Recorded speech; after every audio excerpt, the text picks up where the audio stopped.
We live. kids and the 2 adults. So imagine how much stuff there was in there, bro.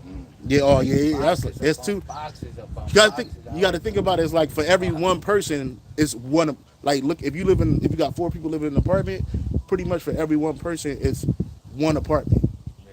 So, cause you like, or let's say if it's like y'all sharing 2 apartments, 2 beds, 2 of everything, TV, dresser drawer, clothes, Clothes. all that shit. Yeah, like, see, with me, it's just one person. Like when we had moved my last time, it was one person. So you see, it took us like what, not even an hour and a half to get that shit up out of the apartment and take it to the other shit. You know what I'm saying? So we did good. Like most of the time, but if you got like 4 or 5 people, that's like 3 4 hours, man. Yeah, And then can't to And do get that. motherfuckers moving everything, slow. Yeah. We got to take it for one apartment, take it upstairs. We got to maneuver, niggas sweat and shit. You know what I'm saying? Well, if any of you brothers ever need time, even need to move, that's what we all here for. We Absolutely. all work together. We get that shit done. And men don't play around, man. Women be on that bullshit. We get it done, man. Hey, brother. You know what I'm saying? They throw this shit in the trash, bro. Yeah. Let's send it in the back.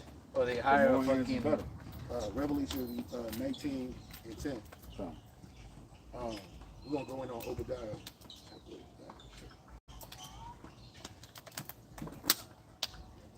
Yeah, moving companies be hella expensive. Hell yeah, man. They be charging you out the ass, bro.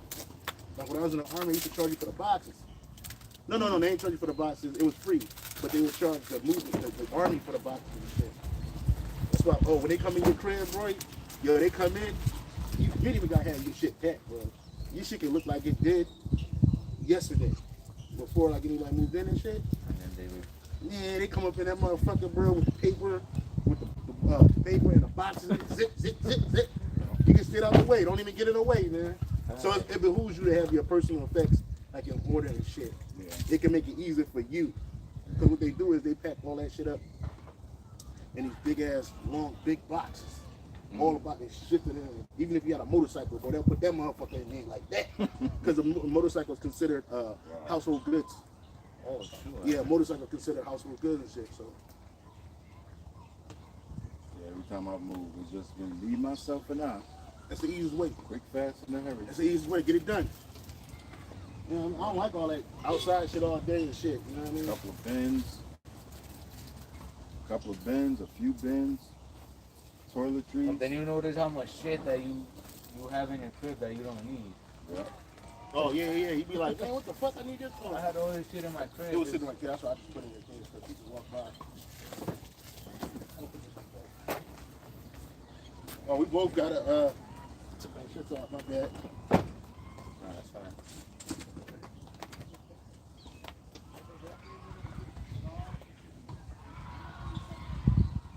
Yeah, you see the shit on us. It's coming. Hurry up. Hey, all right, we'll start off by giving all praise, honor, and glory to Yahweh, Hashem, Yahushai, Ba'ashem, Rakakadash. We say double honors to the apostles and the bishop elders of Great Millstone for teaching us his word in truth and sincerity and for ruling well. And salutations to our fellow Akim across the 4 corners of the globe, preaching and prophesying in the name of Yahweh. It's hot as shit. Let's take it over there, man. To the sun go down. Well, just a little bit, man. You want to move it up? Oh, okay.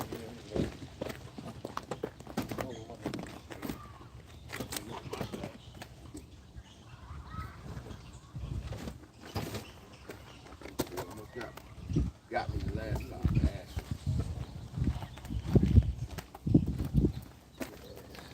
Perfect.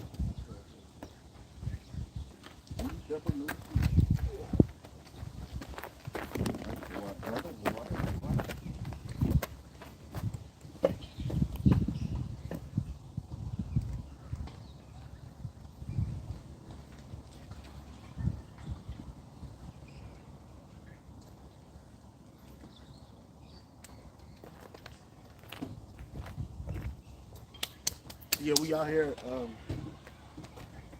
We out here another week prophesying. We're down for move the camera in just a little bit. Oh, yeah, cool.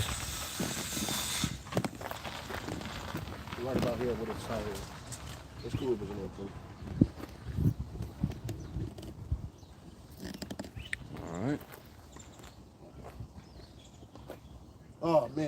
We out here.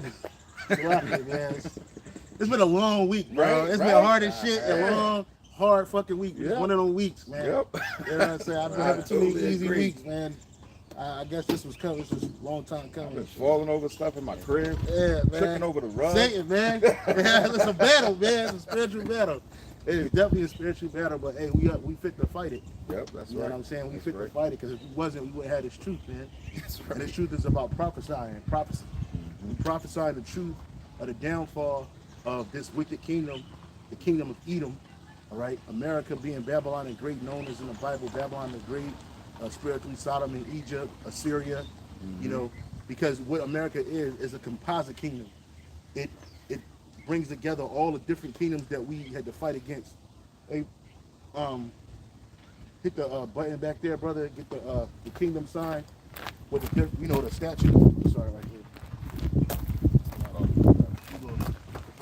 I'll bring up quick precept out in the meantime. This is Revelation 19 and verse 10. It says, "And I fell at his feet to worship him, and he said unto me, See thou do it not. I am thy fellow servant, and of thy brethren that have the testimony of Yahushua. Worship the Most High, for the testimony of Yahushua is the spirit of prophecy." Good, and that's the spirit we're coming in. You know, we're coming in the spirit of prophecy, which is the spirit of our Lord and Savior Yahushua, Yahweh Hashem Yahushua. You know, and what does that prophecy entail? It entails the destruction of this last kingdom of the heathens, which is the kingdom of Esau Edom. Yeah, so like this right here is a symbol of the great kingdom. Matter of fact, since he already brought out Revelation 19 and 10, can you type in Google Nebuchadnezzar's dream? Nebuchadnezzar's dream. KJV. Nebuchadnezzar's dream, KJV. Right. So According to Wikipedia, Nebuchadnezzar had a dream about these four great kingdoms, right? Was it 1, 2, 3, 4? Yeah, it was four great kingdoms.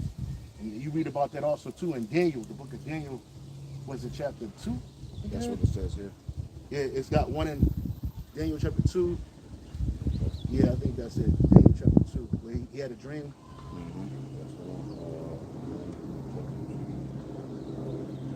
The kings forgot the dream. Yeah. So we're going to start from the top. Okay.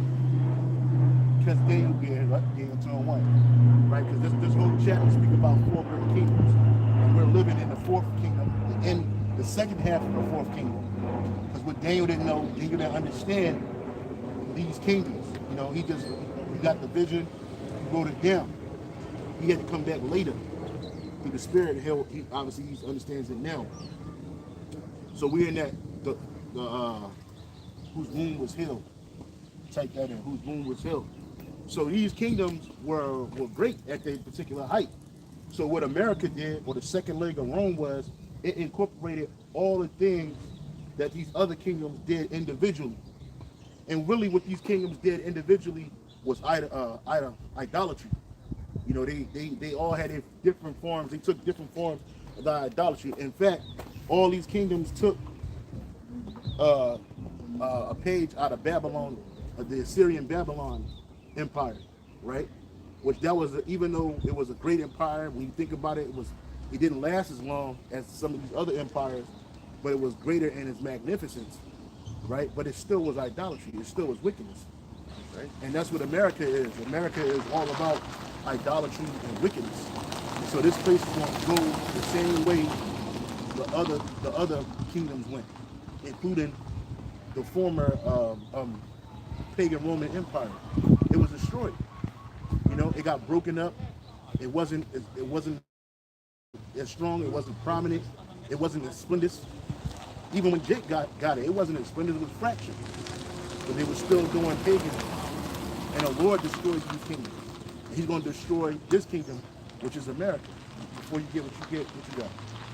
Revelation 13 and 53.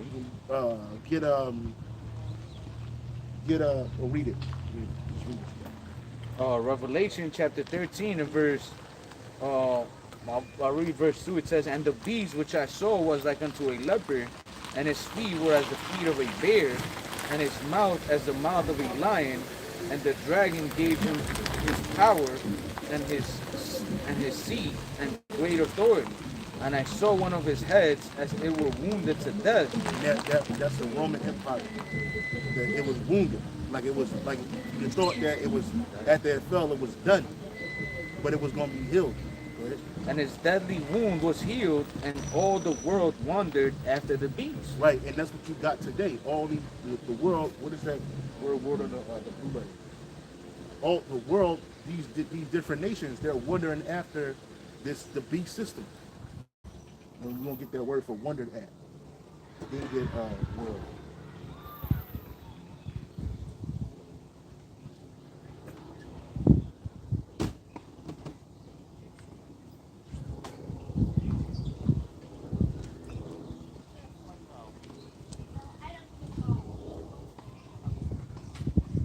She got some type of compulsive disorder. She got a banging on. She knock on the windows. Like, check the status. She's out the window. That's all right. Let's get the word world. Yeah, this is saying the wonder. Oh yeah, it skips these words.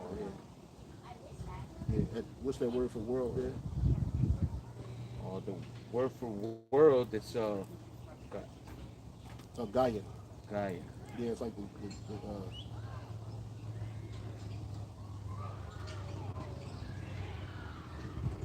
Strong's G 1093. Gay. or gay. Gay. Gaia, gay. It says arable land, the ground, the earth as a standing place. So all the worlds of the earth. It's not talking about the world of Israel. It's talking about the world of the heathen.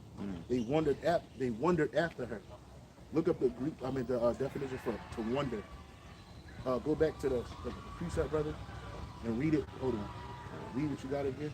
This is Revelation 13 and verse 3. It says, and I saw one of his heads as it were wounded to death, and his deadly wound was healed, and all the world wondered after the beast. All the world wandered. So wander. So it ain't gonna. Did it have definition there for wander? What it It says? says it's a Greek word. It's a Greek word to wander. Always play the thing if you don't know what the word say. Strong's G 2296. We'll sound it out. Thalmazo. Thalmazo. To be in admiration of. It says to be or had an admiration. And why does the whole world admire America? Remember, everybody want to come here. You got a migration crisis going on around the world, but everywhere people want to really get to is America. That's right. If you can get to America, you're in like Flint. America is a place that people come to live out the American dream, making money, owning businesses, setting up some type of company or business here so they can do business at home on a low level. A lot of them Jakes from West Africa, they do that shit.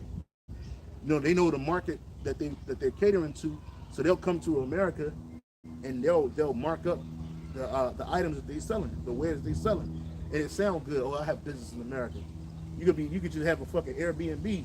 I have business in America, so he can just be flying back and forth from Africa because they got the hookups, and then they don't just speak French or English. They motherfuckers speaking Chinese, so they go to China, get the distributor popping, and then they come to America. So again, and everybody wants to come here. And this world is a world of freedom, so-called freedom. You got freedom of everything. Freedom of speech, religion, sex, guns, drugs. Hey, this is it. That's right. And wickedness. Oh man, you can't forget that. The greatest export of America is wickedness, man. That's the greatest export. And who is behind America? The so-called white man. Esau, Edom. Who benefits the most out of every nation on this planet here living and being here in America? The so-called white man. Right. And that benefit extends further beyond America. We look at people traveling. Whenever you look at travel adverts, who are they always pandering to? The so-called white man. Yeah, you're gonna see niggas there. You're gonna see other nations there, but they pander to the so-called white man. They look for him because he's the one with the key. He's the one with the money. These women, they want to marry. If they want to marry anybody in the world, They want to marry a so-called American white man or European white man, mainly an American white man. Why? Because he gets the greater blessings here. This is his will. So again, America is nothing more than a composite kingdom of all these former kingdoms. All right, Babylon, the Assyrian Babylonian Empire. That's what this is. It's not the Babylonian Empire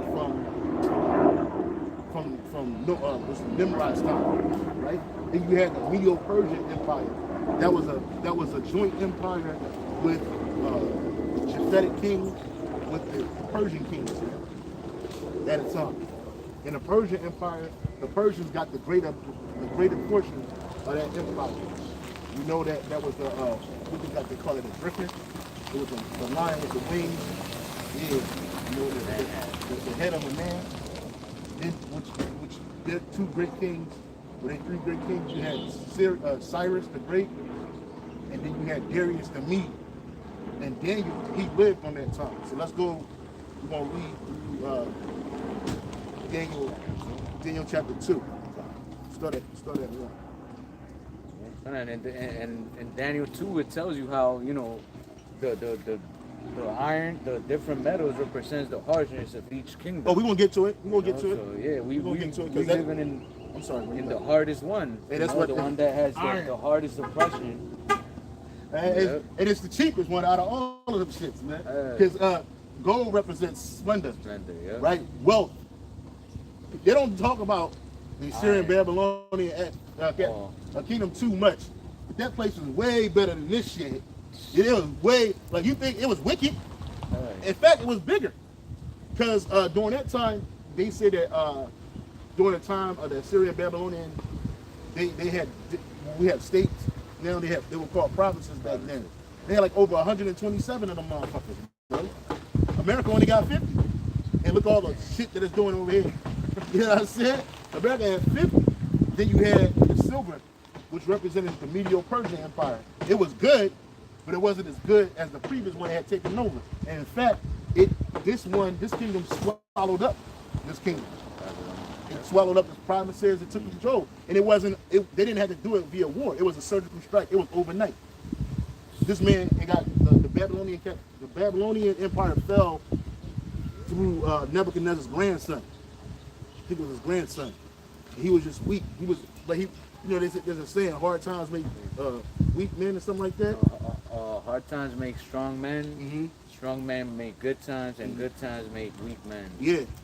So his grandson was a weak man compared to him, right? And then the Lord humbled this bitch ass nigga Nebuchadnezzar too. He judged him for fucking up his people because he used Nebuchadnezzar to judge his people, the tribe of Judah. And before that, because you had two Assyrian empires, you had the Assyrian Empire, which was ran by men like Ashurbanipal, what's the other nigga name? Shalmaneser the Fifth, and all the other Shalmanesers. And they put the hell on the Northern Kingdom, the so-called Native Americans, so-called Caribbean island Indians, Central and South American Indians. That's why they got over to the Americas. They had to lead that shit. It was harsh, bro. What they was doing to Jake was hard. The Lord, he cast the Northern Kingdom out of his sight. And not every Northern Kingdom Jake went to the Americas either. A lot of them stayed where they was at.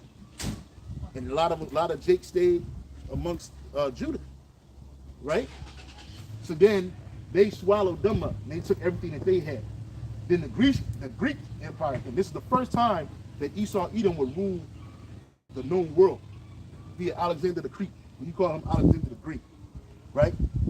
He took all of this shit. He took all of this, and he took wherever lands that was around that area. And it was hard for him to control these areas in such a small amount of time. He was only 32 when he dropped dead. I think he came into power when he was it was like 12 years. He only reigned for 12 years. He was 32 when he dropped dead. So he was 22, 21, 20 years old when he came into power. After his dad died, he was young. But he was on fire. And the Lord had that man's spirit built for war, man. You know? So then they lost. They fell. Then the Roman Empire, which was another portion of the Edomites, this is the apex. Really, this is their beginning, but this is the apex. The Roman Empire, because their military might was unmatched. Nobody was fucking with them, man. Nobody's fucking with them, and they came into power. They defeated certain men of Alexander's that he had. Some of them they just fell because Alexander's kingdom fell because of infighting. Don't forward generals Lysimachus, Cassandra, Ptolemy, Seleucid. All they did was fight each other, man. You had Antigonus in there too, but he was of no repute compared to those other 4 generals. And they were warring with each other. That's the, you had fucking Seleucid he wanted a bigger kingdom. When you look at the Seleucid Empire, it was way bigger than the Egyptian, but he wanted that. He had to have it. So them motherfuckers was fighting each other back to back. Then you had the Romans came in here, they crept in, and they got it. And they took it. And all they did was they added all the idols that these people had, including the ancient Egyptian idols, and that's what they worshiped, man. And around this time, you had our Lord and Savior come on the scene, right? Because Jake was kept in hell. Jake was still reeling from something called Hellenism. Hellenism was strong, even during the time of the Romanization of the world. Motherfuckers still speaking Greek. What did the sign have on Yahushai's over Yahushai's cross, man? It was written in 3 languages. You brothers know what 3 languages it was written in? Italian. Nope. No. Greek, the Hebrew, and Latin. In Latin. Because that's what the Romans spoke. The Romans spoke Latin. And the vast majority of the known world was still speaking Greek, right? Especially amongst the Israelites of the southern kingdom, Judah, Benjamin, and Levi. A lot of them still spoke Greek. You had Greeks, you had Greeks speaking Jews. So you had Jews that followed the customs of their forefathers, but they spoke Greek. You had Israelites or Greeks, Israelites, Jews that were living in these other lands that were following their customs of their forefathers, but they spoke Greek. Then you had the Israelites that said, fuck that, man, I'm a Greek. Like Timothy's father. I am a Greek, and I don't play that shit. That's from School Days. You watch School Days, you know that. My age. And when they fell, when Jake took over, you see this line right here? Let's little line right here. Let's look at this little line right here as the 1,000-year period. A lot of shit was happening then too. Jake was ruling, getting it. But they were following after these customs. Yeah. You had Jake that knew they were Jews. You had Jakes that believed in the Messiah. At first we were called Christians at Antioch. This little line, these lines, brother, don't just look at these lines. Obviously, when this picture was created, they weren't thinking about the lines. But I'm just looking, this 1,000-year period, right? This is a 1,000-year period right here. Then this motherfucker came back in power. And what's called the Renaissance, the rebirth, Renaissance. Re meaning back, sans meaning birth, or Nisans meaning birth. It was a rebirth of what? Of the Roman Empire. Because this is their pride and joy right here, man. And we're living in that. The iron, the clay. So let's go ahead and start at Daniel 2 and 1. This is the book of Daniel, chapter 2, verse 1. And in the 2nd year of the reign of Nebuchadnezzar, which his name was pronounced Nebuchadnezzar. But it's cool. You can write it the way it is. Okay. But his name was pronounced Nebuchadnezzar. Nebuchadnezzar. Nebuchadnezzar was Nebuchadnezzar. Shazar, whatever the fuck. He was a heathen, and his bitch ass going to hardcore slavery when we come back, man. Cyrus too. He might have been cool. Guess what? His bitch ass, he was strong-minded. Yahushua and Michael the Archangel had to contend with this nigga head. You know what I'm saying? Because he was strong back then mentally. But they got him. Good. And in the 2nd year of Nebuchadnezzar dreamed dreams. Yeah, he had a whole bunch of dreams, right? Yeah, and when you read the book of Daniel, what's that, chapter 2? When you read the first chapter, it talks about how he took over Judah. Matter of fact, let's go to that real quick. Go with that. See, when you think you're gonna go one way, the spirit starts flowing. But it's all about understanding, man. Here a little, there a little, line upon line. Go ahead, brother. This is Daniel chapter 1 verse 1. It says, in the 3rd year of the reign of Joachim, king of Judah, came Nebuchadnezzar, king of Babylon, unto Jerusalem and besieged it. Why did he besiege Jerusalem? Because Jake was going off. They went off just like their sister Israel did. Yahweh were going off like GMSHAWAII did. That was what Jeremiah was prophesying? Yeah, Jeremiah prophesied all about The this destruction. destruction. Daniel came after Jeremiah. And them niggas didn't want to listen. Niggas did not want to listen to Jeremiah. One, because he was young. Like this brother always brings out the precept about how he was ordained to be a prophet in the belly, which we were too, right? He was a kid. He was complaining about the fact that he was young, and basically nobody's going to listen to him. And the Lord said, "Don't tell me you a child. I ordained you to be a prophet." Go ahead. It says, and the Lord gave Joachim, king of Judah, into his hand with part of the vessels of the house of the Most High, which he carried into the land of Shinar. Yeah, so he took certain items from the temple, the first temple. Go ahead. To the land. He took them items from the first and the second temple went built to after we came out of Babylon. out of the Persian Medio Empire. Oh, okay. So we went to this right here. The second temple got built after this, after he died. But go ahead. It says, and the Lord gave Joachim, king of Judah, into his hands with part of the vessels of the house of the Most High, which he carried into the land of Shinar, to the house of his God. And he brought the vessels. Because they did these things, whenever they would take over Jake, they would do it in the name of their God. Just like when we took over these lands and defeated these heathens, we did it in the name of our power. Their gods were idols. Ours is a living power. Go ahead. Because when you read, brothers, I suggest you brothers read the whole entire book of Daniel. I really do, because it's a good book. And then you can also go to the Apocrypha and you get the additional books of Daniel. What was that? What was it called? It was Bel and the Dragon. That's an addition to Daniel. Bel and the Dragon, when he confounded that fucking idol. You know what I said? He put that sand on the floor. Yeah. He's like, yo, it's like this motherfucker got him start walking around. It's like, no, those are men and women and children's feet prints, man.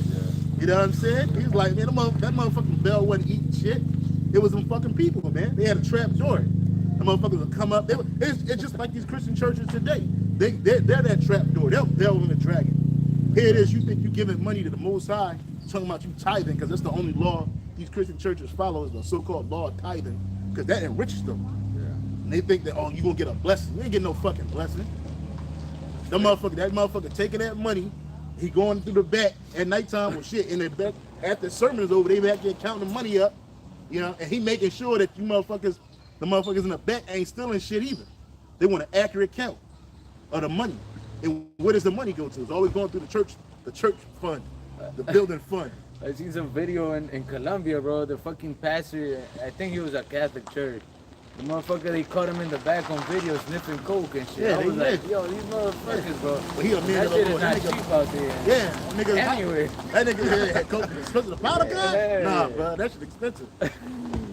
And he up there getting high. He comes. He's talking about Jesus, and this nigga high as a fucking kite. And you wonder why he's sweating so much profusely. He's all over the place. Can't sit still. Cause he high. I saw another video of this Colombian. I think he might have been Colombian, Dominican. He looked Colombian. Priest. The motherfucker was, man, he was rocking this bitch, man. He was dancing with the bitch. Looked like they was fucking. Oh, I saw that. You see that shit, Yeah, I yo? saw that. That shit was crazy. He was getting into it. Yeah. Even the dude that was playing the fucking guitar, I was like, Yeah. what the fuck? Yeah. This is a man of God? He be fucking on a regular. Oh, hell yeah. He probably fucked her. He was getting it, man. Wasn't he? Oh, you know he was a that's Jake. like bachata Yeah. and shit. Yeah. You know he was a Jake too, man. Yeah. That was a nigga. That was a nigga for you right there. You know? He was on it. Yeah, he was. He was all over that. Man. I was like, God, he was doing better than I could do with that Yup. bitch, bro. I couldn't rock that bitch like that. Yeah, I'm like, no, I ain't got that. He did. Yep. Who's reading? Me, right. Go ahead, brother. It says, and he brought the vessels into the treasure house of his power. Man, that shit is a fucking joke. Again, the Christian church is a fucking joke. And they're the modern Bel Bell and the Dragon. When you bring that, your offerings up to this idol, which you call Jesus Christ, because that's not the name of our Lord and Savior. His name is GMSHAWAII, and he's a so-called black man, right? He's not a so-called white man. That's right. You come bringing them fucking them idols, them little blessings, them little offerings, which is your money, and them motherfuckers in the back dumbing their family, just like they was in Bell and the Dragon. The pastor and his family, they take that money and they enrich themselves, man. They pay their car notes. You see a pastor roll up in a Royce. He ain't paying for that shit. That shit's in the church name. That's right. And he getting all kinds of tax cuts for it. He got fucking drip. All his clothes is fucking. He got these young pastors today. They're dressing like niggas, like these little young kids, enticing the people to come because that's what Jake like. Jake like the Slender. Jake like the Flash, and that's what entices them to come. And then they'll bring in money and they fucking on the kids. You hear these stories about pastors. This one pastor, he gave his parishioners fucking herpes. Then I think he blamed it on his wife. You know what I'm saying? He fucking these bitches raw and he giving them herpes and babies.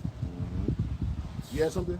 I was looking up the definition for 501c because that's how these churches attain their tax. That's how they get the tax-free money. That's how they get to keep all the money. That's how they buy their cars.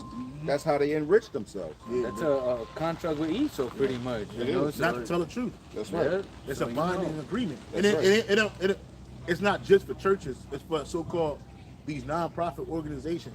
I got it. Go ahead. This is the definition of 501c. A 501c organization is a nonprofit organization in the federal law of the United States according to Internal Revenue Code and is one of over 29 types of nonprofit organizations exempt, that's the key word, exempt from some federal income taxes. Yeah, so, which is the main ones. Mm-hmm. You know what I mean? That's why Nate got that 501 charter. Mm-hmm. What's that nigga? That deacon, the line of doing here nigga, what's his name? I forget his name. Deacon somebody, ASAP. Mm-hmm. He the one that said that in order to do business in Esau's world, we got to use his paperwork. So we using his paperwork. We ain't got no 501c3 charter. Our leaders, our church, we don't have that. That's right. You know what I'm saying? Because that shit will stop you from speaking the truth. That's Particularly right. one thing is the name. And that's why, Salaki, brother, that's why GMSHAWAII, when he spoke about taxes, he said, or give unto Caesar what is Caesar's, right? Mm-hmm. If you got to pay the taxes from the tithes, son, let it be then, Yeah. right? But that shouldn't stop you from preaching the truth, man. Right. You got to give Esau what is his and the Most High what is his, which is what? This work, man, That's in truth and in sincerity, man. Because that's the only way that you could. That's the only way you can serve the Lord. That's right. Is the truth and sincerity. That's Yeah, right. that dude pretty much said, "Oh well, we living in Esau's world, so we're gonna run the narrative how he wants it to go." Because that's what it is. The 501c3 is That's right. it's a what? Oh, we'll let you have a church, but you can't say these things, and then we'll let you keep some extra money. That's right. You can't talk about certain topics. Yeah. You can't go in on certain things. And you got to agree with Esau. Because IUIC ain't the only one with a 501c charter. It's a 501c. Motherfucking IFPK got one. GLCC got one. And when they put you in there, they categorize you with shit. At one time, the IUIC was categorized as an Islamic church. Isn't that something? They were under the Islamic people. They weren't even under Christianity. They just put them under something. Let's just throw it under something. Because we're not Christians, we're not Muslims, we just something in the middle. And they don't have a category for Hebrew Israelite. So they categorize as an Islamic organization. Yeah. And that's why they always talking about Christ this and Christ that. The Most High, and Christ bless. That ain't the name of the Lord or His Son, who's also our Lord. That's right. The Most High is just a title. His name is Yahweh. But they ain't gonna push that. And if they do push it, they push it softly amongst their members and their congregation inside. We out here boldly proclaiming the name of the Lord. That's why the scriptures spoke about those who stood so stiffly for the name of the Most High and the Son. That's right. The Lord and the Son. And that's what we're doing. Go ahead let's get back to the game. This is Daniel 1:3. It says, and the king spake unto Ashpenaz, the master of his eunuchs, that he should bring certain of the children of Israel and the kings and of the king's seed and of the princes or sons whom or sons in whom was no blemish, but well favored and skillful and in all wisdom and cunning in knowledge and understanding science, and such as had ability in them to stand in the king's palace, and whom they might teach, and whom they might teach and learning and the tongues of the Chaldeans. Right. So here it is. When Nebuchadnezzar took the Israelites from the tribe of Judah, because not every Judite went to Babylon. They left the sick, they left the old, and the maimed. They wanted the best of our people, and this is the same thing they do in this society. Esau, he wants the so-called best of our people, right? He wants the most influential. He wants the most thinking. He wants those that's skilled. Hey, that's why a lot of these jakes that are geniuses at young ages, they snatch them right up, right? So they can use them for future purposes, man. Whether that be political, whether that be through education, whether that be through entertainment. Like LeBron James' son. They call that nigga the Prince of LA right now, right? Which he's not the Prince of LA, but that's what they call him. Why do they call him that? Because his father's considered the king of Los Angeles, the Los Angeles Lakers. Well, his name is LeBron James the King. What they call that nigga? King James. That's right. Right? So they call that nigga LeBron James' son, Ronnie, a fucking prince, right? Why? Because his father is very skilled and ball. So you think they're gonna look for LeBron James' cousin? No. You ain't gonna look for his nephew? No. They got his son. And that's the same way even with Jay-Z. His daughter is considered a princess. Well, she ain't really got the talent that her mother and father got. But she's considered a princess amongst the music industry. Blue Ivy is what they call it. Motherfuckers worship that bitch, yo. That little bitch, man. Just like they worship the mother and the father. So when Esau, but again, who did Esau choose? He chose the best of the best. That's why they had these different camps. The NFL pre-camp, the NBA camps, they got a lot of camps.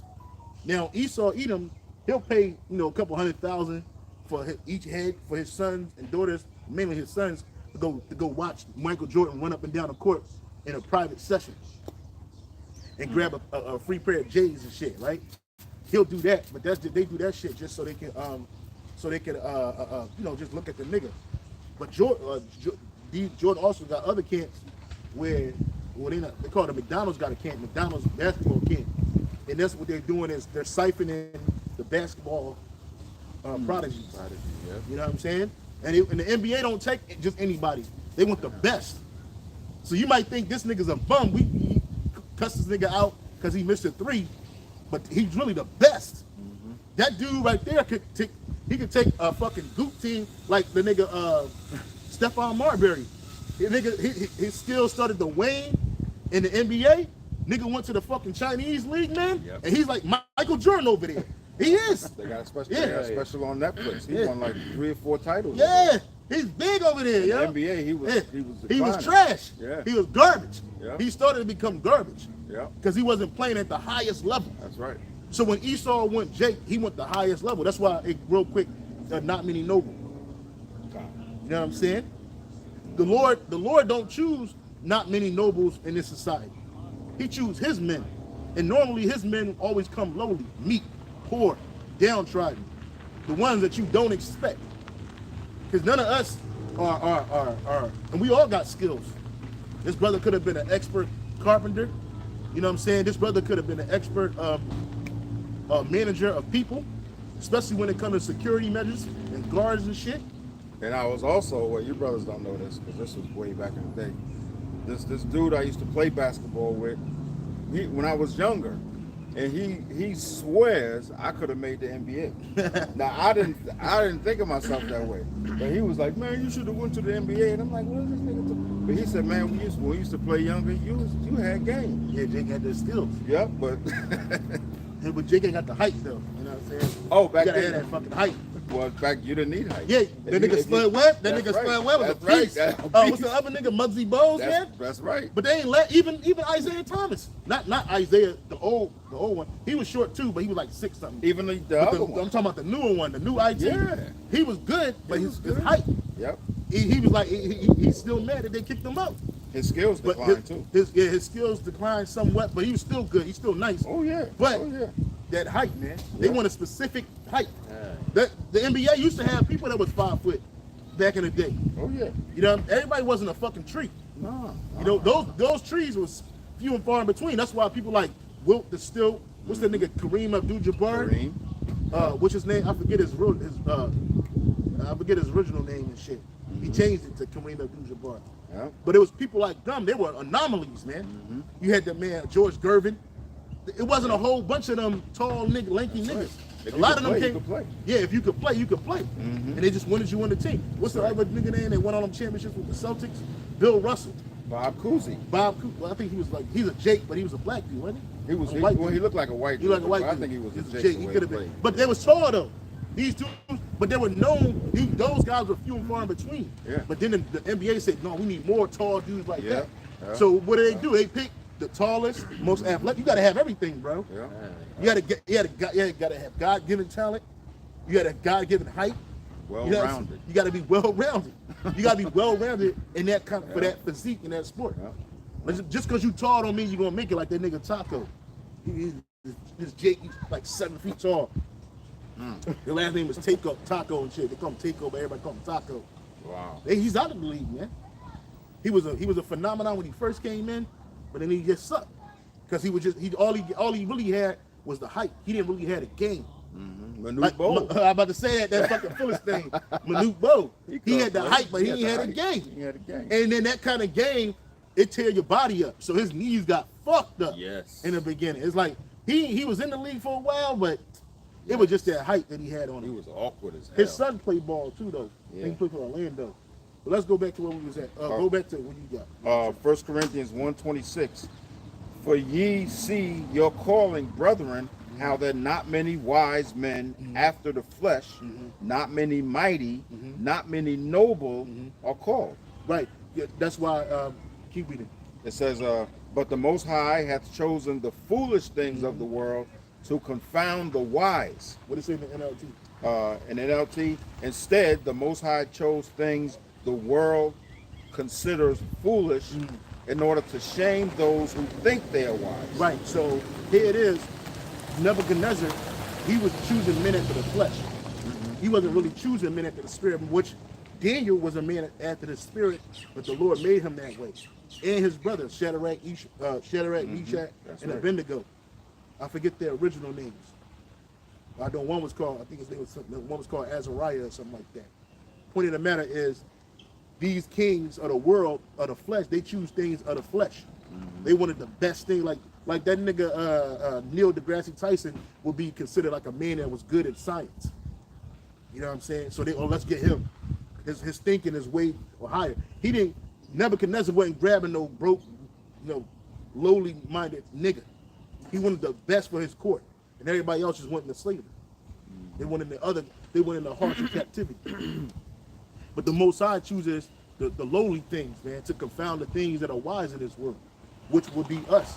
We wouldn't be considered wise men in this world. Not that we're stupid or that we're not intellectually fit or that we're not physically fit. Shit. Brothers are on a way higher level when it comes to this carnal shit in the world than niggas I knew in the world, man, that do this shit for a profession. But it's because our spirits are different. We're on a higher level. We're the prophets, man. Yeah. And Daniel was a prophet. Let's go back to what he was at. It says, back in Daniel 1:5, it says, and the king appointed them to a daily provision of the king's meat and of the wine which he drank. That was it. Oh, okay. Let's go back to Daniel chapter 2. So, I just wanted to illustrate how King Nebuchadnezzar, he took the best of our people. That's what he wanted first. Let me get those. Like, he wanted the king's sons. He wanted all the princes. He wanted all of those men that were good at different things, man. Wise, that were intellectually wise, that were science. huh? good at science. good at science. You know, those kind of things, man. Yeah. In Daniel 2 and verse 1, it says, and in the second year of the reign of Nebuchadnezzar dreamed dreams wherewith his spirit was troubled and his sleep brake from him. Then the king The commanded. Lord was sending that nigga visions, man. Go ahead. Then the king commanded to call the magicians and the astrologers and the sorcerers and the Chaldeans for to show the king his dream. So they came and stood before the king. Right. So those remember, he was taking over shit. So he would take he thought we was magicians too. But we weren't no fucking magicians, man. You know, but he put Daniel amongst them, right? He put those astrologers, those stargazers. And remember, for chapter 1, he took the best of our people that did those things, man. But our people, they were doing those things in righteousness, not in wickedness, right? So he called all these magicians to break this dream down, because this is the one that was most troubling unto him. He kept seeing this statue. They're like, what the fuck is this, man? He got a gold head. He got a silver upper body. He got a brass midsection and lower parts of iron, man. You know? I mean, his feet are iron and clay. Well, what's this, man? You know? Mind you that these magicians weren't inside his head. They couldn't see that dream. That dream could be told through a man of the Lord, through the Spirit. But these magicians, a lot of them, they were fake, man. Just like these magicians you see today, man. They were working on the left-hand side. They really couldn't, they ain't had no power on the right-hand side to understand those things that were most pressing, man. Right? And then, you know, and maybe they, like you're going into, you know, maybe they had power if the message was, you know, a message from the left-hand side to do wickedness or something like that. But that dream was a vision, a righteous vision that the Lord was, you know, giving Nebuchadnezzar, man. For what? For Israel to have it. Yeah, and you know? for the prophets of the future. That's right. Like Apostles are always saying that the prophets are, they didn't really understand what they was talking about back then. They understood it now that they came back, but back then it was like, he could break it down through the Spirit, but he didn't really understand it. Because he didn't understand these different kingdoms. And Nebuchadnezzar was so proud, he's like, oh, I'm at the top, so fuck all that other shit. I'm the head. You know, he was hyped. Go ahead. It says, and the king said unto them, I have dreamed a dream, and my spirit was troubled to know the dream.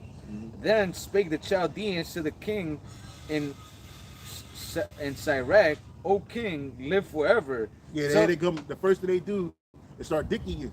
You know, start you know, catering to his ego. Kissing ass. Yeah, kissing his ass, because brown nose, because that's what it was back in the day. As long as they kissed his ass, he was happy with that shit, man. They was feeding his ego. But now he had a real problem. He had a real issue. He's like, man, you motherfuckers, I let you slide with the bullshit before. You better tell me what the fuck this dream is about, or I'm gonna put you to death, man. That's right. Go ahead. It says, O king, live forever. Tell thy servants the dream, and we will show the interpretation. The king answered and said to the Chaldeans, the thing is gone from me. If ye will not make known unto me the dream with the interpretation thereof, ye shall be cut in pieces. Yeah, so it's like, remember I told you these niggas was lying. These niggas, hey, this is the same thing they do today. They get the worst of these niggas and they go to these presidents. That's why when these presidents get sworn in office, they get two spiritual people, well, really three, to come to them. They get the black church, which you call the black caucus. They get the white caucus, right? In the white church, the evangelicals. And then they get them Jays. The Jays come in with the paperwork, with the money. They sign this shit right here. And them motherfuckers do. Some of them, they look like Orthodox people. Some of them just got the suits on, the secular motherfuckers. And those are the first ones that come in. Normally they get pictures, but they don't really get a lot of pictures. That shit's closed door. All the other shit don't mean nothing. You know what I'm saying? So they send that flip. You ever notice? I'm telling you, you ever see? You can type in pictures. The black caucus praying for Trump over this nigga. They all hovered over this nigga like this and shit. You know what I'm saying? Motherfuckers praying on like this and shit. Had their hands on. Yeah. Those are the astrologers. That's why the Lord told Esau, go now with the astrologers. Go. The Yeah, the enchanters. Go to find that real quick. This is good. This is good. This is good. This is good. This one is. Oh yeah. This, the spirit is rolling right now. Yeah, it's the spirit, man. Because it's the truth, man. Right. It's all prophecy, man. The truth is way better than fiction, man. It's all coming Right. out. People are always looking for a good movie and whatever. And Yeah. whatnot. Well, we living in the Yeah. best world right now. We living in man. the best one. We starring in this motherfucker, man. That's right. Co-starring with our Lord GMSHAWAII. He's a star. That's right. You know what I'm saying? But we co-starring. And we about to get to the how do you The call it? climax. The climax. Climax, man. Go now with thy enchanter, stay with you. It's giving me Deuteronomy, but I don't think it's coming back Deuteronomy 18:10. But that's not the one. It says right here.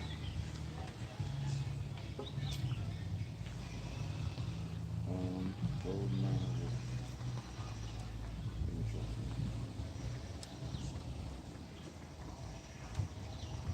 you. Oh, Isaiah 47:13. Yep. That sounds like it. That's it. Fine. Isaiah 47 And 13. and 13. Con, this is the book of Isaiah, chapter 47 and verse 13. Reads, Thou art weary. This video, Salakia, I was about to show. It was a scene, like it's live, so it's kind of like delayed, and all of us was there here looking for the same preset. I was like, we was all locked in. I was like, We locked in. yo, I hope that's the still, man, because we was all locked in, bro. If you can see the joint, we was all like looking, man. The spirit, man. That's right. Go ahead, bro. Isaiah 47:13. Thou art wearied in the multitude of thy counsels.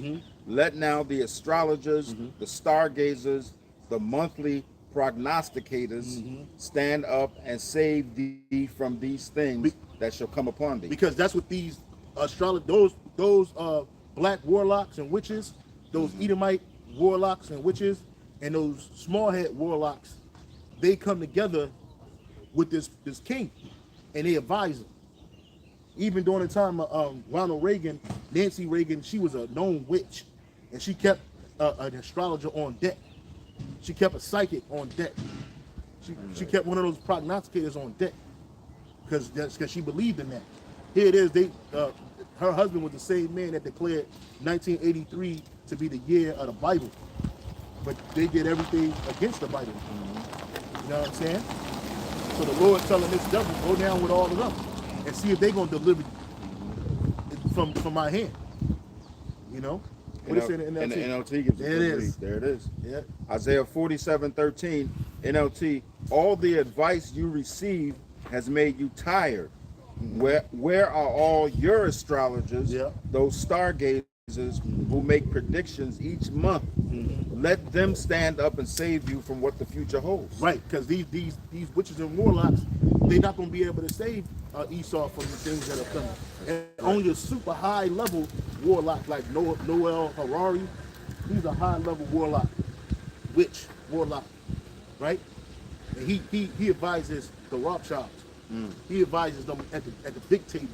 But then like these little ones, like your Bidens, your Tony Blairs, your all of these warlocks, I mean these smaller, lesser kings of the world, your Bidens, your Trumps, they got advisors too, but they're at a low level, and they advise them what every month. Every month they come down and they tell them, hey, this was going to happen in a political field right here. This is what you're going to do. What we're going to talk about. Sometimes they get a big message from the top. Other times it's just shit that's focused on them individually. You know what I'm saying? You'll do this. We're going to have this, and this is what we're going to do for this month. Well, the Lord telling him, hey, go down with all of them motherfuckers and see if they can save you from the future. What's the future of Babylon? The destruction. What's the future of America? Destruction. And just like Egypt, man, you know, or Esau now, they're doing the same thing. You know, that's why they trying to open portals and all these type of things, because they're trying to look for a way out of the judgment that's coming for them, man. Like I just mentioned, you know, back in the time of Egypt, Yahweh GMSHAWAII sent Moses and Aaron to warn of what was coming, and you know, Pharaoh hardened his heart. He knew that there was a message being told unto him, but he was just like, nah, fuck that shit. And Esau the same way, man. Esau already knows what's about to come down to his kingdom, but guess what? He's like, nah, fuck it. some way we're gonna try to, find the loophole or whatever, and this is why he's trying to, Trying to come up freak with it. weapons, all sorts of different avenues to try to fight prophecy, man, and it's not gonna work, and that's why it says, go and look for your prognosticators, see if they can save you, and at the end of the day, it's not gonna work, man. Pharaoh did the same thing when Aaron and Moses came and turned the snake, the staff into the snake, and then the water into blood. He put his magi out. Because they could do certain things on the left hand side. Mind you, that all the power comes from the Most High, the right and the left. That's right.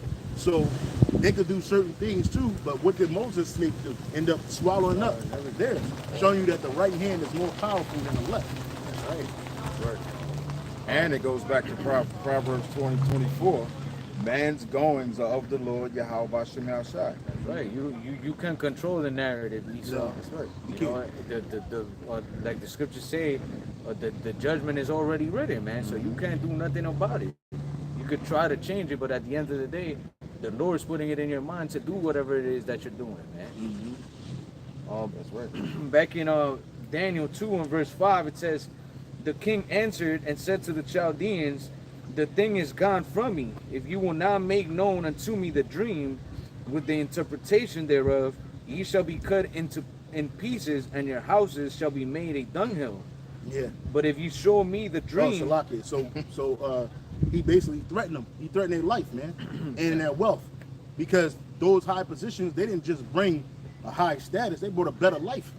that's right. So these witches and warlocks, soon as a new dude came in, new king came in, here they come creeping in, Now that wasn't the case with Daniel.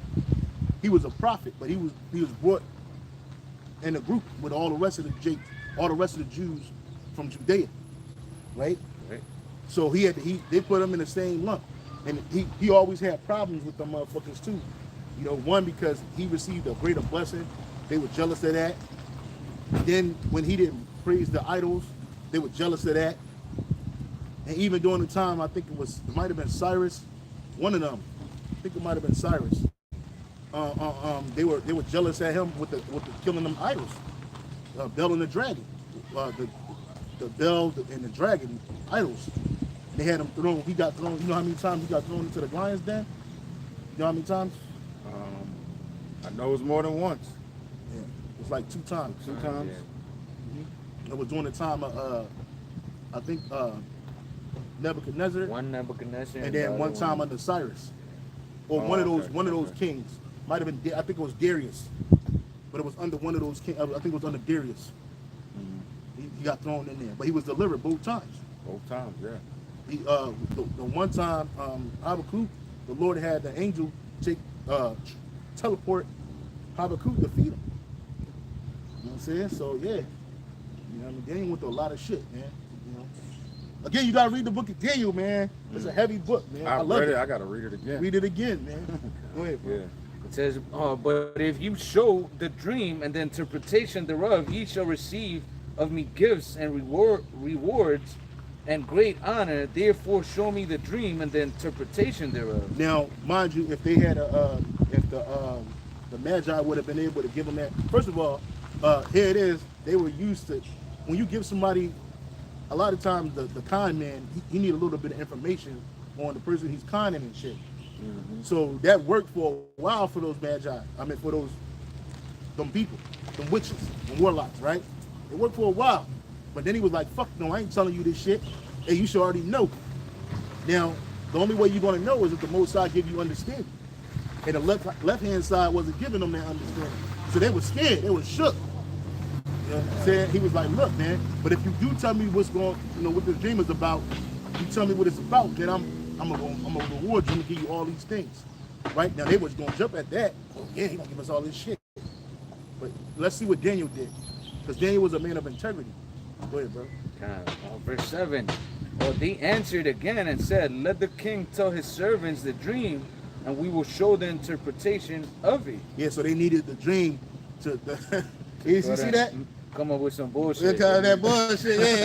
Yeah. He's like, man, nigga, I told you what I fucking told you, bitch. Hey, you better tell me the dream, or I'm gonna fucking kill you. That's right. Time to king earn your and- money. Yeah, trying to earn your keep. Yeah, trying to earn that money. That's right, brother. It's like, hey, niggas trying to earn it. See, like again, like now we able. How are we able to break these scriptures down the way we doing? Through the spirit and power of Yahweh Bashim Yahweh Shai, man. That's right. That's right. And he gave us pastors to feed us with the knowledge, wisdom, and understanding, as well as the Holy Spirit that's resting upon us. That's right. That's how we able to do this. That's how we able to see it. Go ahead, bro. Well, I got a quick precept. Oh, for bring that, it up. Salakia.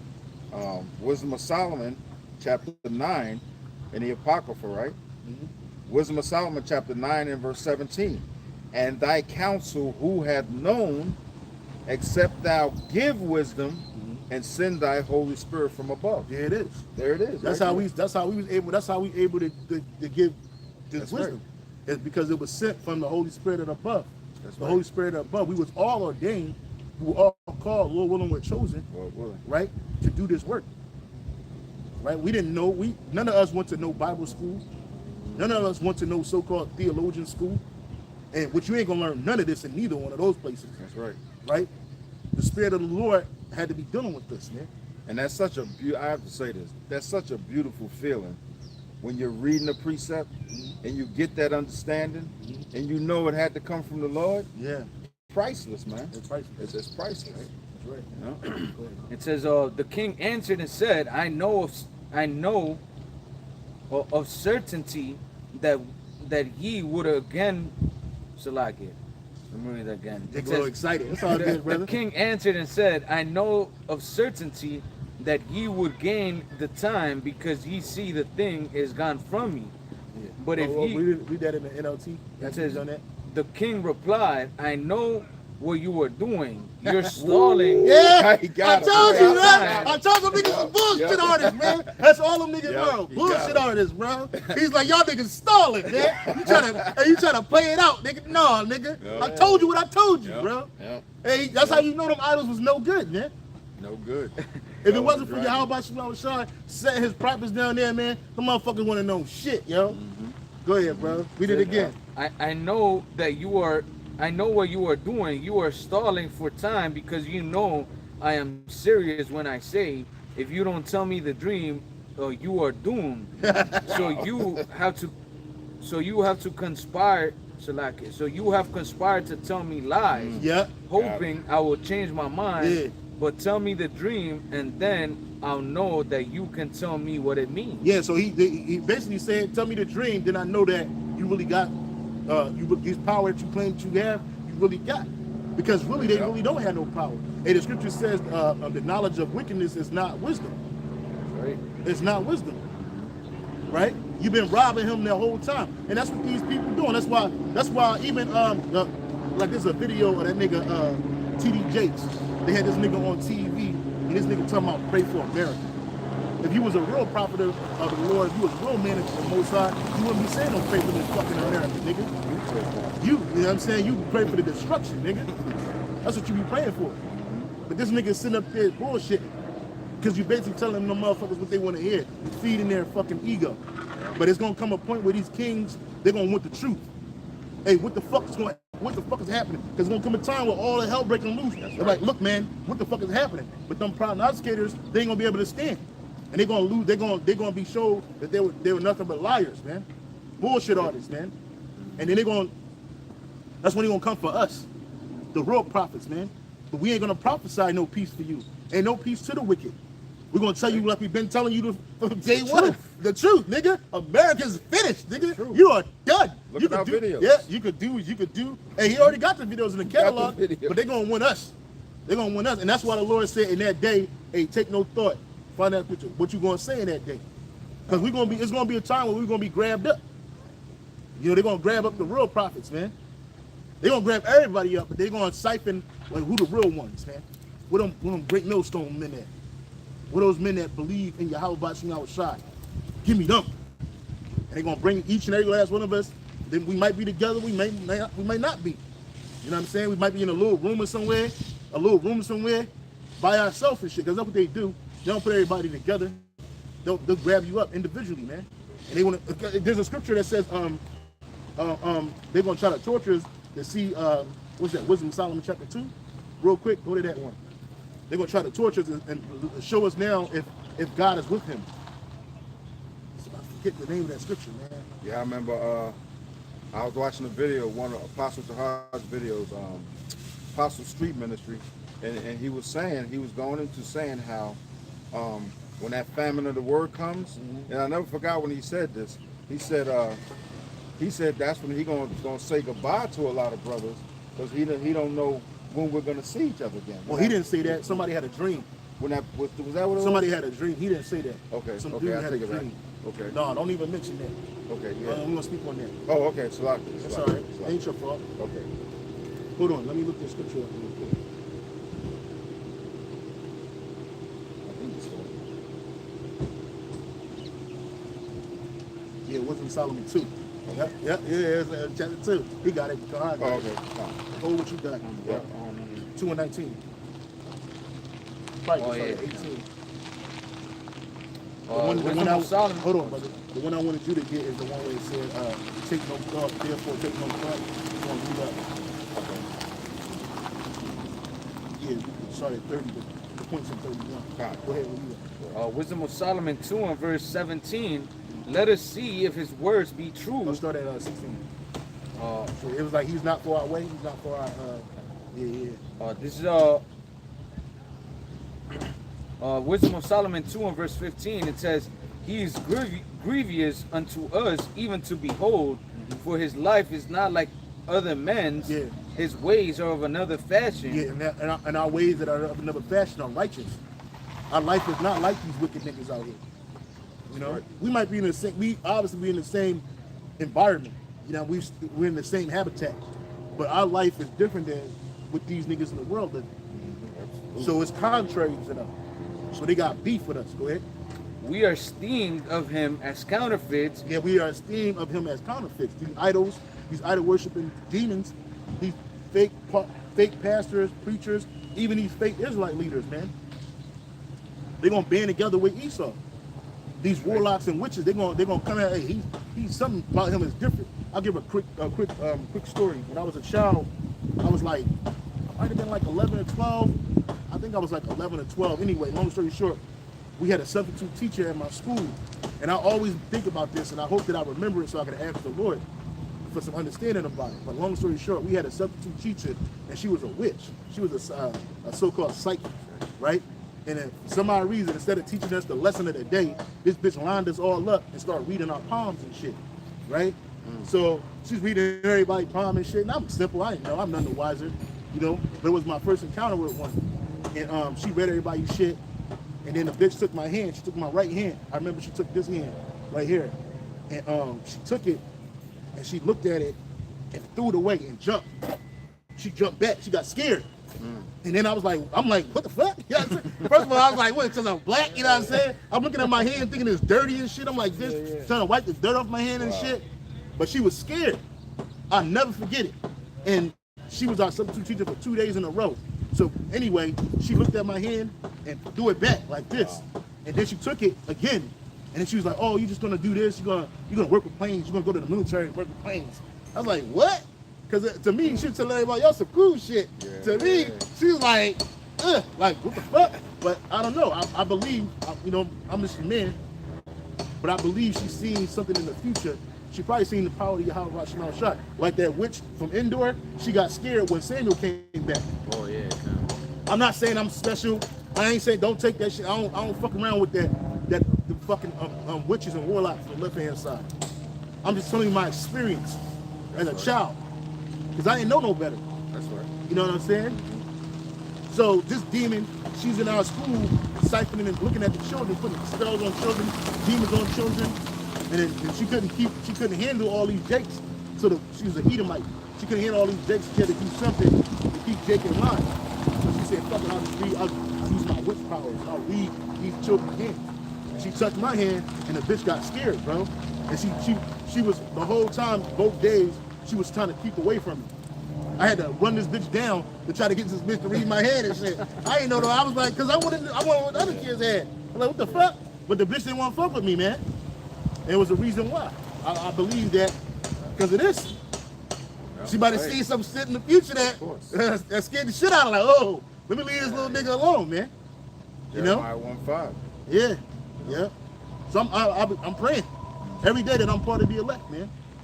But I'll tell you one thing, the Lord probably gave that bitch a vision, immediate vision that she, bitch. Because he don't play that left hand shit. He don't play with them witches and warlocks. Okay? He don't play that shit. The sentence for that is death. And that's what these, that's hey, that's what these motherfuckers is getting. They're about to get it. Hey, look, 444, that mercy, bro. Hey, recognize Yahweh, Bashim, Yahushai, Bashim, Conquer, Dash, nigga. You can't make this up, bro. You can't make this up, bro. You cannot make it up. We're in that time. That's that mercy, bro. Oh, yeah. Go ahead, bro. It says, back in Wisdom of Solomon 2:16, we are esteemed of him as counterfeits. He abstaineth from our ways as from filthiness. He pronounceth the end of the just to be blessed, and maketh his boast that the Most High is his Father. And that's what we're doing. We're telling you that our ending, we're the just. Who are the just? The Israelites, the elect of Israel. And we're telling them that, because see, what they think is that this new world order going to come up, they're going to chip everybody, they're going to put us in the worst slavery that was ever known to mankind, far worse and greater than that chattel slavery we were forced to serve. Hey, that's mercy, bro. Hey, you can't make it up. You can't make it up. The Lord brought it back twice, bro. He brought that ass back twice. He called Lord Yahweh, Bashim, Yahushai. Hey, you can't make it up. So, I forgot, maybe lose my train of thought. Yeah. But, read it again. Let me get a chance. It says,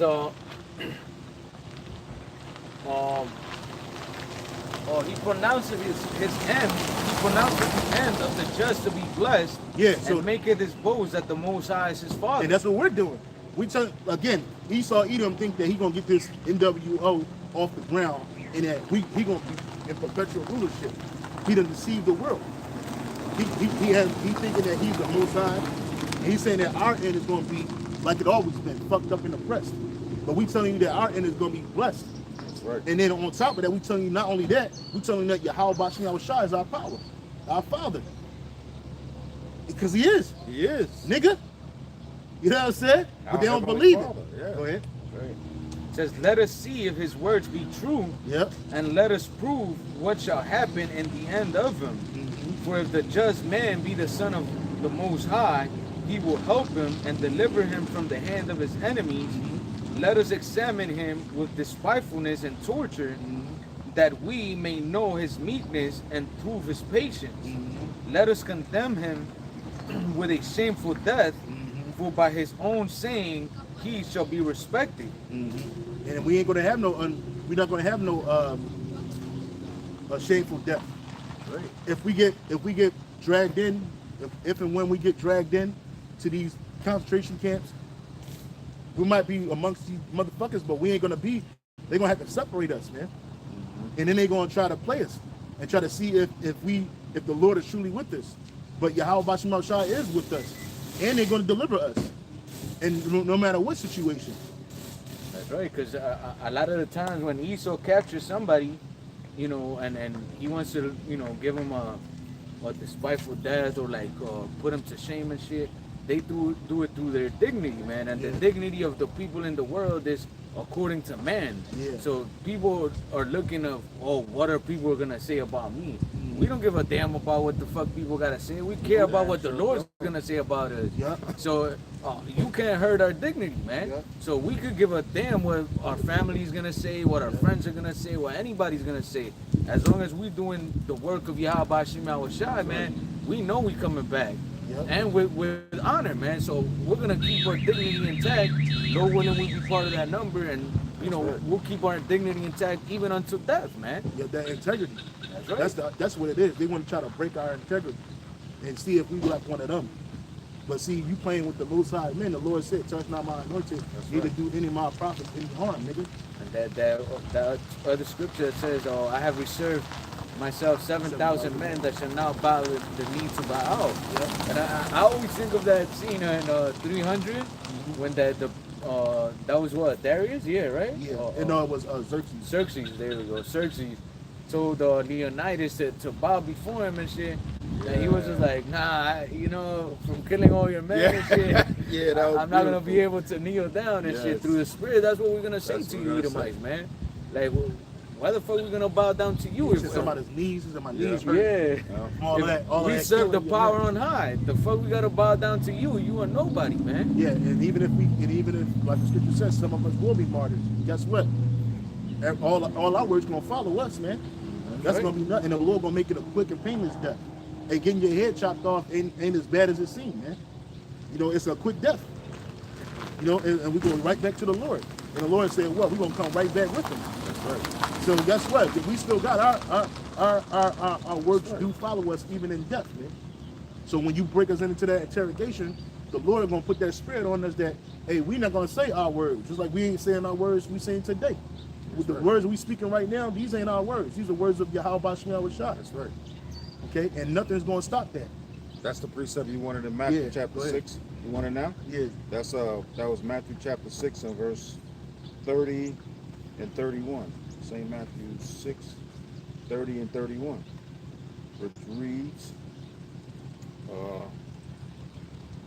wherefore, if the Most High so clothe the grass of the field, which today is, and tomorrow is cast into the oven, shall he not much more clothe you, O ye of little faith?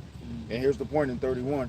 Therefore take no thought, saying, what shall we eat, or what shall we drink? Yeah, so when all hell breaks loose, we're not gonna be worried about the things that the average person gonna be worried about.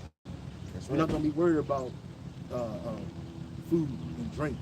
Yahweh Shah gonna provide those things because He's been doing that for us even as we speak today. Now, You know what I'm saying? Like we might be like low on funds, have nothing, but then the Lord make a way. that's right. You know what I'm saying? You like, damn, shit. You might be. I'll use another testimony. When the camp first started standing up, and I started going to YGP, where we used to preach at downtown, to YGP.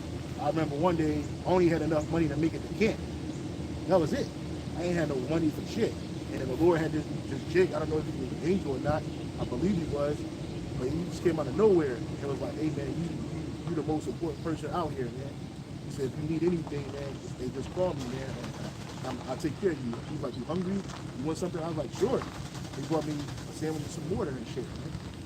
You know. So the Lord will provide, man. He always will He always provides. So he said, take no thought in those things, man. Because that's what these people do. Go ahead. It says, but seek, verse 32, Slakia, for after all these things do the Gentiles seek, for your heavenly Father knoweth that ye have need of all these things. Yeah. It didn't say take no thought of what you're going to say in that day. That's not it. That was That was good, but I was looking for that. Yeah, and we all have our own personal testimonies of when we came up short, whether it's money or whatever. And the Lord, Yahweh Shai, in His mercy towards us, He comes through. You know, because as the precept says, He knows. And this is Yahweh Shai speaking. Says His heavenly Father, our heavenly Father, He knows what we need before we need it, before we even ask. You know? How about you outside know? That's right, He knows. And all that do is serves as faith booster for us. That's right. Go ahead, bro.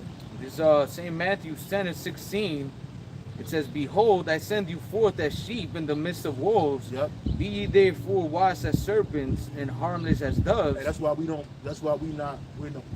That's why we here at Great Millstone, starting off with the apostles and the bishop and elders, we don't tell you to clip up, to arm up. We don't show ourselves to be violent men. Okay, we're not in agreement with any of that shit because we're sheep, and when you see a sheep is harmless. You got some of these groups, they like to take videos, do documentary interviews while at the gun range, try to boast themselves on how bad they are. You even got some groups out here that go to camp with weapons, brandishing weapons, whole fucking machine guns and handguns on their side. Yep. You know what I'm saying? I've seen it. But we don't do that. Because when if you see a man with a gun, that's not a person that you look at as a sheep. You want to stay away from him. That's right. Because he might fuck around and shoot you. That's right. You know, he looks aggressive. He looks militant. And we don't come off that way. Because the Lord said, I send you what? As sheep amongst wolves, man. The wolves are our people, as well as the other nations, man.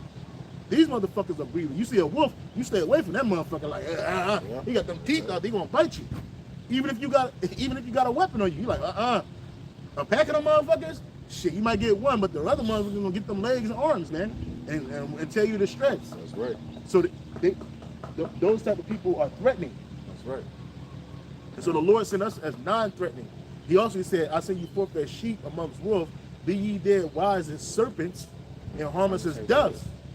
You see a dove, which is he called a street pigeon, a city pigeon, they ain't hurt nobody. You ain't scared of them. You know what I'm saying? They're harmless, man. But you, and a serpent is wise, man. It knows how to move and where to move, because really, a serpent beyond his teeth is defenseless, man. So it has to use wisdom and his cunningness to get out of a situation. It don't got no arms, ain't got no legs. All it got is two fangs, man. But it strikes at us at an opportune time, man. And it's a deadly strike, especially if it's one of those snakes with venom, man. Okay. Right.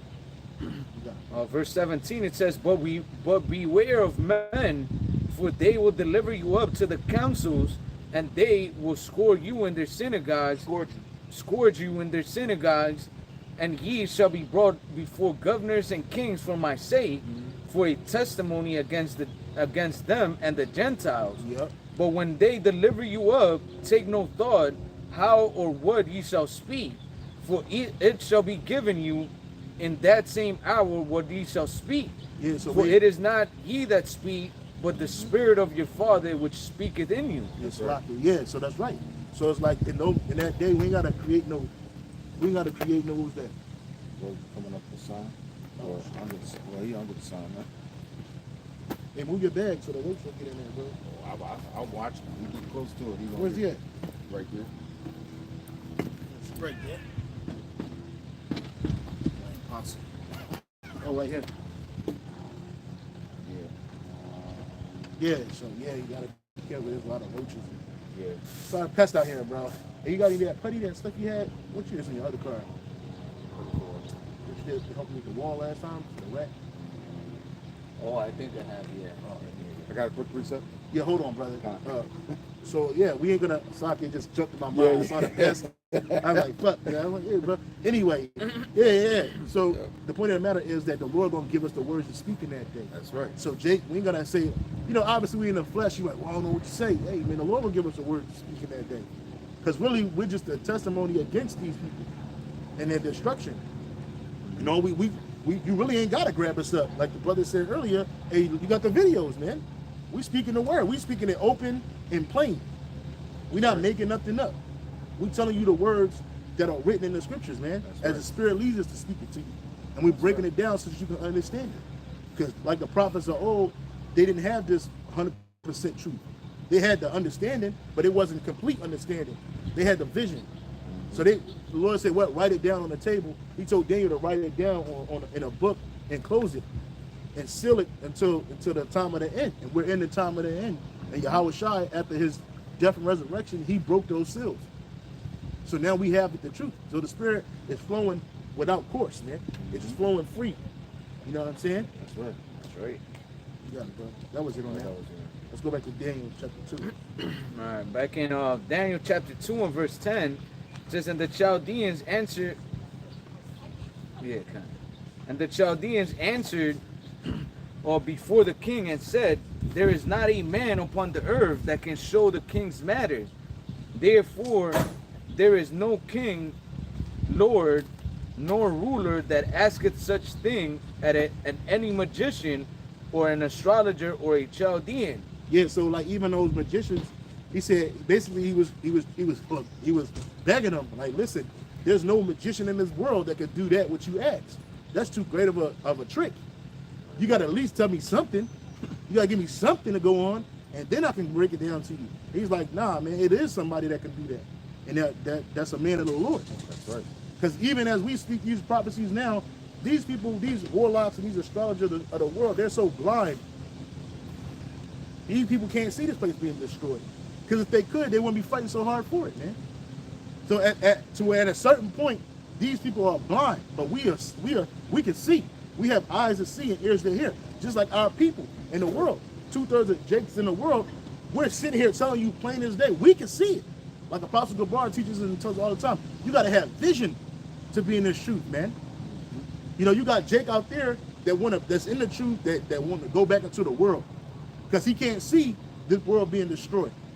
He thinks it's something out there that he's missing. And that one Jake, that young man, he used to be part of Great Millstone in Trinidad. He was like 21 years old. This nigga, he said he wanted to build, according to what brother said, he wanted to build his mom a house. So then he wanted to become a singer. So what did the nigga do? The Lord caught his ass while he was in the club doing God knows what, right? And he got shot. If he was a man of wisdom, he would have known not to put himself in that situation. And wisdom has nothing to do with your age. You could be an old nigga. You could be a young nigga. It don't matter. Right. Facts. Okay? Wisdom has no age limit. But if he was using wisdom, he wouldn't have been caught up in there. But he was outside the body. So he got killed. He got put to death in a horrible way. You know, brother said that he was in the hospital. I'm not sure if he dead right now. Last word I got, he went back to the spirit world. But either way, and that's judgment.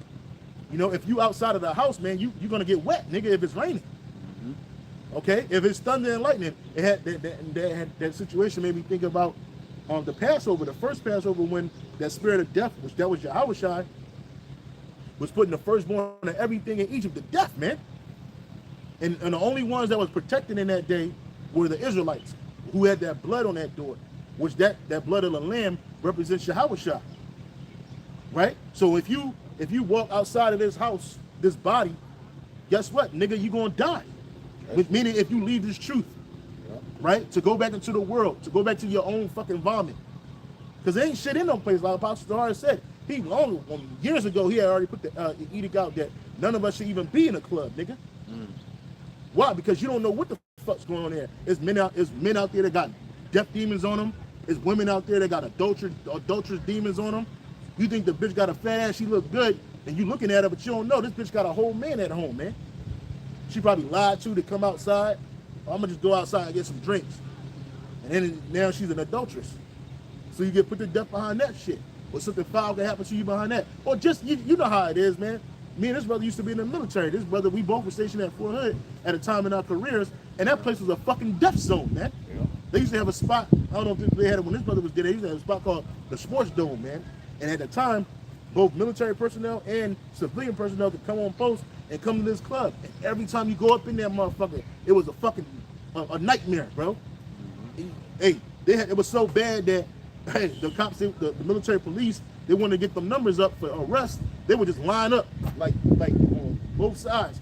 You had to walk through this procession of policemen, and they looking at you, see if you drunk, if you started a fight. They looking at you, see if you rowdy, so they can throw you in a fucking prison, man, and put you up on charges. That's not a place to be.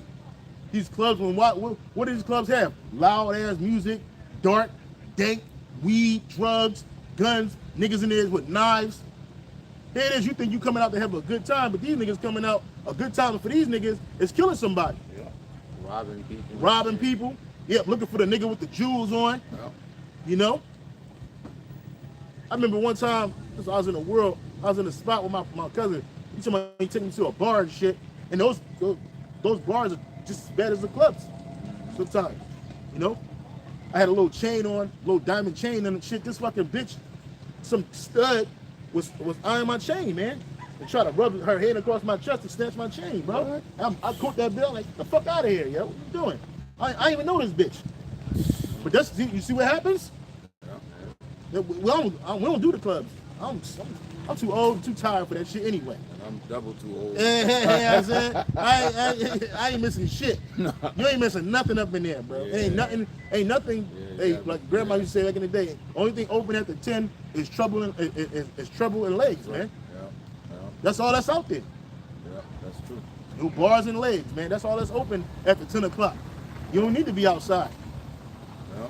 Now what you do with brothers in the privacy of your own space, that's different. You know what I mean? Brothers get together, watch a fight, have a little y'all young, strong drink or something like that. Safer. Some chicken. Yeah, that's, hey, guess what? If a brother too drunk, hey, give me your keys, bro. You can stay here, man. You can sleep on the couch, That's bro. right. Or I got an extra room. That's right. Or a brother might just drop you off. Hey, you That's come it. back tomorrow and come get your car, bro. Yeah. You good. Yeah, You good. straight. You know what I mean? Had a good night, full stomach, watched the fight, fellowship, Good. laugh, chill, hung out. Yeah, You know what I'm saying? we've done it. That's it. Yeah, we have. We have, man. It ain't about nothing. But again, the point of the matter, we saying like, yo, when you outside, you're bound, you're open to the elements, man. You know what I'm saying? That's why it behooves you to stay here, man. Go ahead, bro. That's right. It says, and it is a rare thing that a king requireth, and there is. Start up from the previous verse. Okay, Daniel 2 and verse 10. The Chaldeans answered before the king and said, there is not a man upon earth that can show the king's matter. Therefore, there is no king, lord, nor ruler that acts such things at any magician or astrologer or Chaldean. And it is a rare thing that the king requireth, and there is none other that, and there is none other that can show it before the king except the gods whose dwelling is not with flesh. Right, and that's Yahweh Bashim Yahweh Shai. Right, Well- because those astrologers, those magicians, those basically those witches and warlocks, they had those fake temples that was down here on earth with men, right? And they didn't them idols can't tell you shit. They couldn't deliver you from nothing. They couldn't even deliver themselves, right? So they was like the only one that could do that is a God that's not here, and all our gods are right here. Look, Right. go ahead. Let's keep it. It says, for this cause the king was angry and very furious and commanded to destroy all the wise men of Babylon. Yeah, because he's like, what the fuck I'm paying y'all for, bro? I got y'all niggas living good. You got bitches, you got jewelry, you got prestige, nigga. I'm wasting my money having you niggas around, man. You can't tell me this dream. So that was the Lord exposing them. That's right. Right? Because these warlocks here today, they can't see the truth. TD Jakes can't see what's going on. He's talking about praying for this place. We praying for the downfall because we can see that this place is going down. That's right. It's evident. War is amongst us. Shit is going left quick, fast, man. That's right. Anybody that's telling you that God wants you to make a place in this world, the one who really called God, they want you to make a place in this world, he's lying to you, man. Lying. Telling you that everything's going to get better, he's lying to you, man. Nothing's going to get better for this place. The scripture says we would have healed her, but she is not healed, nigga. We would take bomb for her. We would have healed her, but she is not healed. That's right. This house is on fire. Fuck yeah, and it's about to really be on fire. Really Physical be on fire. Yeah. That's Hey, right. bro. It says, then, Salakia, verse 12, for this cause the king was angry and very furious and commanded to destroy all the wise men of Babylon, and the decree went forth. See that, and then here it is. Daniel wasn't even amongst these motherfuckers, bro. He probably was somewhere minding his business, chilling. You know what I'm saying? And then he hear like, what? They about to kill niggas? Hell no! But the Lord did that for Separated them. He did that. He also did that for what you call it? It begins with a C, man. Not Categorize? confusion. No. To Like basically, confound? no. He did that for I can't remember the word. It's like when somebody do something just for the sake, a drama's sake. I forget the name. Controversy throughout it, brother. Yeah, he did it for controversy's sake, man. To show you that them motherfuckers ain't real and that he is real. How about Shimei Shai is real? And he gonna use his men to do something. And with the book of Hosea, what is it? Hosea, 12 and 10. Yeah, that's why the magicians and shit said that only the gods know that, and the gods don't dwell with the flesh. And we know that there is only one God, and He dwells with who? With Israel, man. Yeah. And he don't dwell he not in the physical plane. He in the spiritual plane. He in the spiritual world. Right. That's right. And we're coming on those times where the precept says, then they shall know who are my prophets. Who are my chosen. Who are my chosen, roughly paraphrase. Second Ezra chapter 16, 70 on down. Go ahead, bro. This is the book of Hosea, chapter 12 and verse 10. I have also spoken by the prophets, and I have multiplied visions and used similitudes by the ministry of the prophets. Right, so the Lord, that's how the Lord speaks to you down here. the Most High and his son not gonna get off of their throne and come down and talk to you, nigga, personally. You know, we got these preachers, these false preachers talking about, you know, God came to me the other night. He told me, he gave me this word to tell you. And then the Most High, so you speaking out of your own heart. Every week. Yeah, every week this nigga just come down speaking out of his own fucking heart, man. Lying to you, man. Hustling you out of your fucking money and your time. You know? Lying. Yeah. The Most High speaks to men through the prophets. He's done that since day one, even during the time of Adam in the garden. The Lord didn't come down here and talk to them like that, even during the time of Cain. That person that was talking to Cain was the Heavenly Father through a prophet.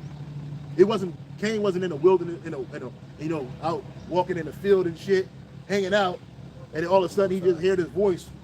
Where's your brother, Cain? No, it was a prophet came down. Like, look, nigga, hey. And it was the voice of the Lord speaking to him. Yeah. It says, and the decree went forth that the wise men should be slain, and they saw Daniel and his fellows to be slain. Yeah, so here it is. Daniel wasn't even around. He wasn't even there to hear what was going on, but they were going to slay him because this man was so fucking mad. He was like, man, these motherfuckers are paying these niggas for nothing. Hey, just kill these niggas. Get these niggas up out of it. All the niggas that's so-called magicians and prophets, put them all together. Kill them all. That's what he said. Bitch ass nigga. Go ahead. Then Daniel answered with counsel and wisdom to Arioch, the captain of the king's guard, which was gone forth to slay the wise men of Babylon. He answered and said to Arioch, the king's captain, why is the decree so hasty from the king? Yeah, why is this nigga going off like that? What's going on? I'm showing you that he wasn't there to hear the dream so he can interpret it. But even Daniel wasn't speaking about himself interpreting. He's like, hey, I gotta go. Well, you gonna hear it. He's gonna tell you I had to go to the Lord. Give me a second, man, before you start killing motherfuckers, chopping niggas' ears off. Well said. Yeah, I said. Well said. Yeah, I said. Give me a second, man. Let me talk to the Most High, man. Let me go pray. Let me go pray real quick, man. Yeah. Go ahead. It says, then Arioch made the thing known to Daniel. Then Daniel went in and desired of the king that he would give him time and that he would show the king the interpretation.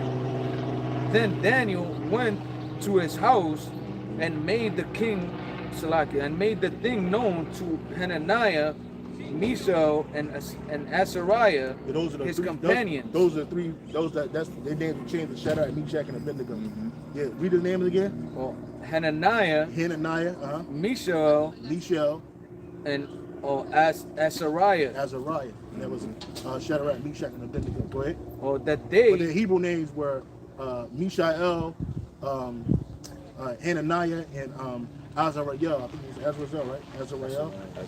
Azariah. Salaki, Azariah. Go ahead, keep reading. verse 18, it says that they would desire mercy of the Most High, power of heaven, See what they concerning this secret. They went and prayed to the Most High for mercy. Lord, have mercy on them, man. Don't let this man kill us because some bullshit these niggas done did. We always knew these guys were fake. I can picture that. Yeah, you can see it, right? Yeah. It's like I'm standing there watching it happen. Like, watching it. Lord, man, please don't let us die because of these lying ass dudes, man. Yeah. Please, Lord, give us the spirit to understand this man's dream, or he go to fuck off, man, and do something crazy. And there's a lot going on in that scene. They prayed, Yep. and then they waited for the answer. Yep. And Yahweh GMSHAWAII, he did what he did. He heard like what we do. He hears our prayer. Yeah, our prayer. And then he delivers or shows mercy. Yep. Right. You know? It says, And all of that magnifies his name. That's right. at the end. That's right. it says, or that Daniel and his fellows should not perish with the rest of the wise men of Babylon. Yep. Then was the secret revealed unto Daniel in the night vision. Yeah. So Then Daniel blessed the most power of heaven. Read that again. Read it again. It says, in a dream or in a vision, the Lord speaks to man. Look for that. It's in Job. Oh, okay. It says, then was the secret revealed unto Daniel in the night vision. Then Daniel blessed the power of heaven. Yahweh GMSHAWAII. Yeah, that's right. So he ain't blessed no idol. That's He right. blessed the Lord. He said, hey, Barakatah Yahweh GMSHAWAII for that. Like we did when we saw it 444 twice. Said, Barakatah Yahweh GMSHAWAII for that, man. For coming through, man. Because if not, this dude would have killed all the wise men. That's right. He didn't call us there to hear this thing. So here it is. Daniel wasn't even there when he had this thing going on. So now he got the vision and the dream. And now you know, what can he do? You got the precept? God, this is Job chapter 33 and verse 14. Start at verse 14. For the Most High speaketh once, yea, twice, yet man perceiveth it not. They talking about that shit. Who's that? You put it over there, that's what I was wondering. Read it again. Nah. This is Job 33, start at verse 14. For the Most High speaketh once, yea, twice, yet man perceiveth it not. In a dream, in a vision of the night, when deep sleep falleth upon men, and slumberings upon the bed, then he openeth the ears of men, and sealeth their instruction. And that's how it works, man. Yeah. There it is. They threw up the prayers, and then they waited. They went to bed. Yeah. And then on his bed, the Lord spoke to him in a right. vision of the night. Yeah. And then the Lord gave Daniel lots of visions, man.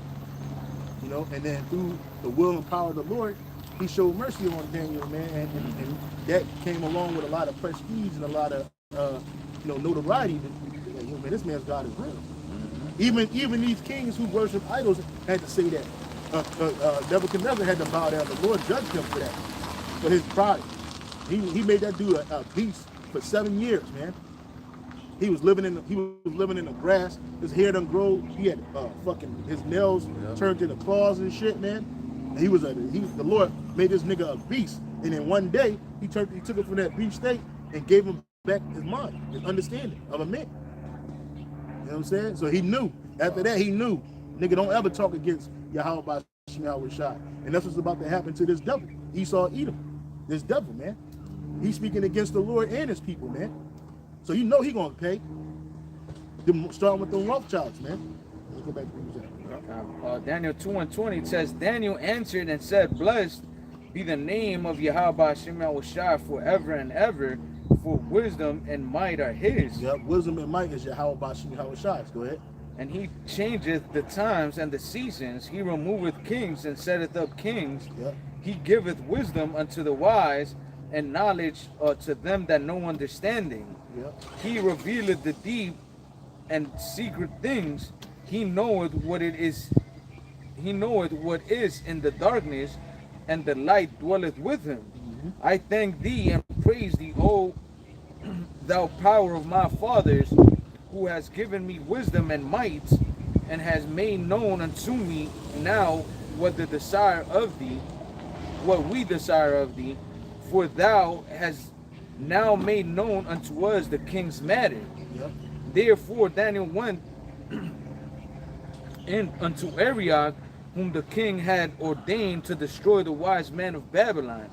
He went and said thus unto him, Destroy not the wise men of Babylon, bring me in before the king, and I will show unto the king the interpretation. Now he wasn't praying for those dudes. He was saying that because the king wanted to kill all the wise men, because he basically felt like he was doing all of this for nothing, and they was paying him for nothing. So he was like, no, like, listen, don't kill the wise men, man. Hey, just listen up. Take me to the king, and I'm gonna declare this dream. Mind you, this showed you the power of Yahweh Shai, man. That this man wasn't even there when all of that shit was going down, right? I don't even think he was considered a top wise man amongst them. That's why he wasn't in the meeting with them, right? So now the Lord's gonna bring him in, and he's gonna show him, and he did that to have favor on Daniel and his brothers, man.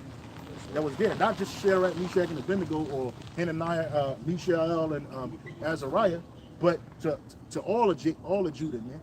It wouldn't be so hard for us back then, you know. That was the mercy of the Lord, man. Go ahead, brother. Then Arioch brought in Daniel. And Daniel was beloved of the Most High, man. He was extremely beloved of the Most High, man. So you know he was part of the elect.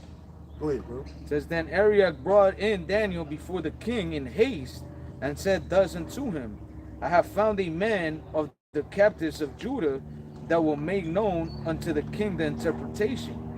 The king answered and said to Daniel, whose name was Belteshazzar. Yeah, he changed his. The king changed his name, even though Daniel Allah, he knew his name, kept his name. But they, when they went into captivity, like us, like these names that we have, you know, whatever our slave name is, that's not our name. We got Hebrew names. You know, right. This brother Kahana Allah is the brother Arya Al Yahawada, and I'm Gabar Yahawada, man. That's right. But we got slave names too. That's right. Right? Go ahead. It says, the king answered and said to Daniel, whose name was Belshazzar. Belteshazzar, art thou able to make known unto me the dream which I have seen and the interpretation thereof? Daniel answered in the presence of the king and said, the secret which the king have demanded cannot the wise men, the astrologers, the magicians, the soothsayers show unto the king. What did it say in the NLT?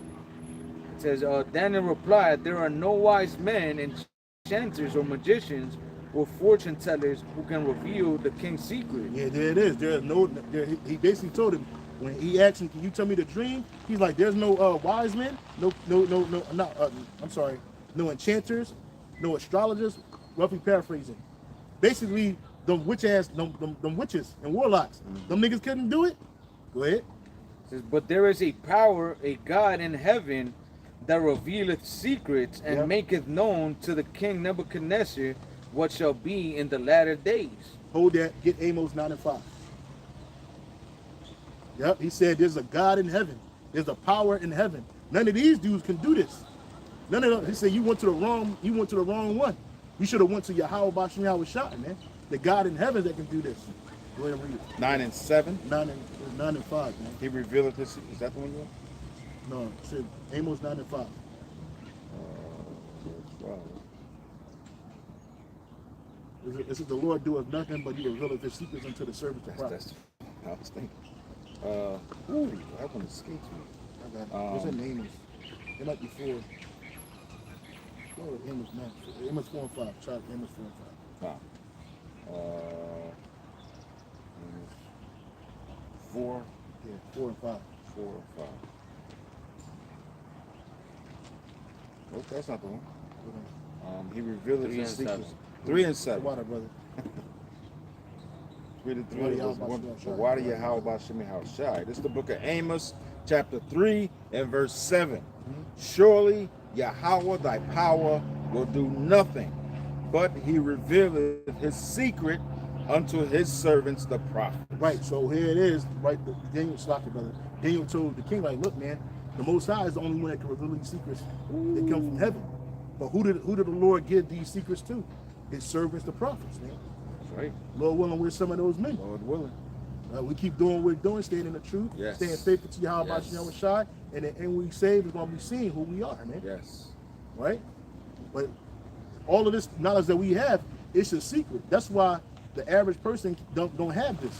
That's why these people that claim to be prophets of God, Christian churches, claiming to be doctors of divinity, they're divining something, but it ain't divining the truth. They're divining wickedness, man.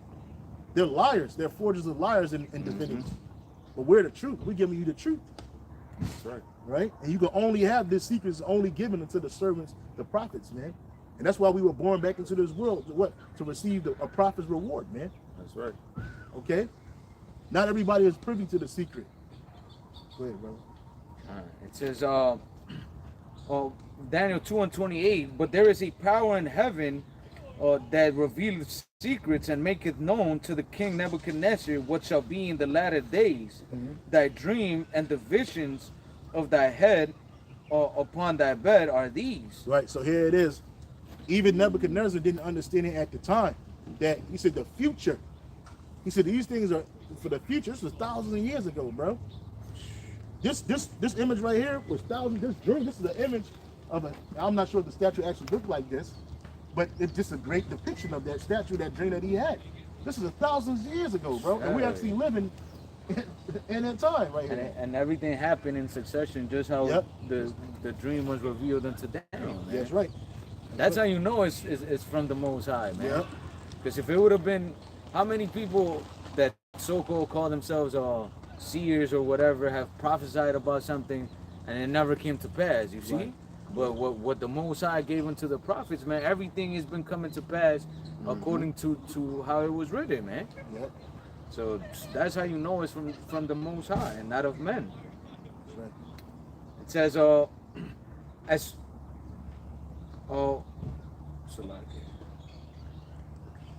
Okay, Khan. Oh, but as for me, this secret is not revealed to me. Salaki, I think I. What's it, 29?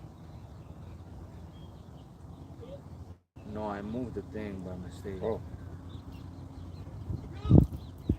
Okay, Khan, right here. Thy dream and the vision of thy head upon thy bed are these. As for thee, O king, thy thoughts came into thy mind upon thy bed. What should come to pass hereafter?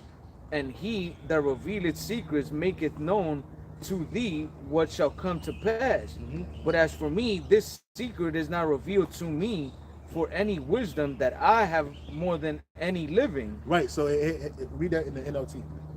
It says, and it is not because I am wiser than anyone else that I know the secret of your dream, but because the Most High wants you to understand what was in your heart. What was in your mind.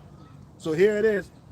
Daniel showed humility in saying that, not just for the side of the king. He showed humility in the sight of Yahweh Ba'ashem Yahweh Shai. Yes. He didn't take no credit like we do. We don't take no credit for any of the stuff we say. That's right. We telling you that all this ain't me. I'm just a man. This word coming from Yahweh Ba'ashem Yahweh Shai. That's right. Right? Because all the glory goes to them, not us. That's right. It goes to the Most High through his son. He was like, look, man, it ain't because I'm wiser than any of these people in this world. I mean, any of these people that you try to talk to, you know, basically let you know, like, listen, man, this ain't of me. This is of the Lord.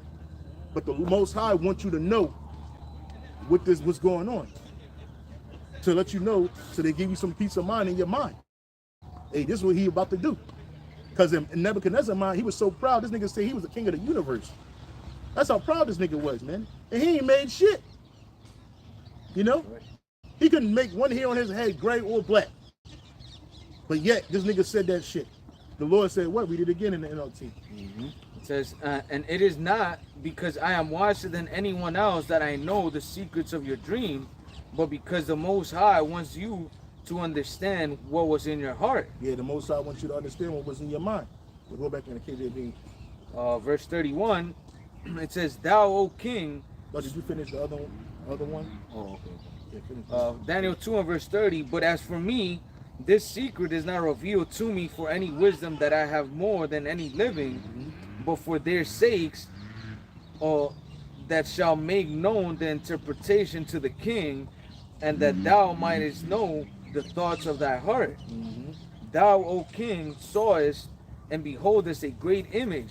This great image, whose brightness was excellent, stood before thee, and the form thereof was terrible. Yep. This image's head was of fine gold, his breast and his arms are of silver, and his belly and his thighs of brass. Yep, right here.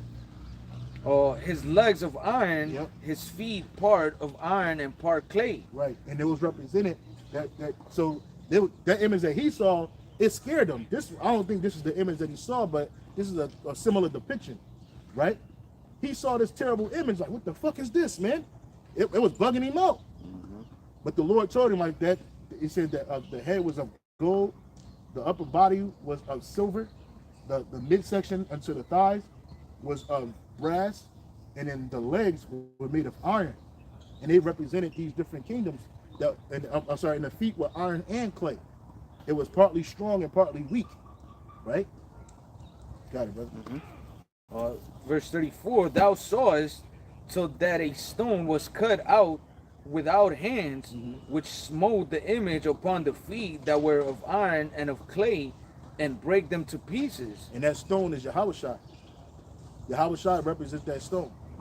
And he's gonna break this, he's gonna break them legs and them feet into pieces. And once you lost the legs, bro, everything else falls, man. So that's what that dream represented was the kingdom of the heathens, right? And it said that who's gonna be the ending. Well, it's gonna keep going as we read, but I'm just, for time's sake, I'm just letting you know that stone is Yahweh Shai, man. That's right. Right? He's the one through his father is gonna break this fucking the kingdom of the heathen down, man.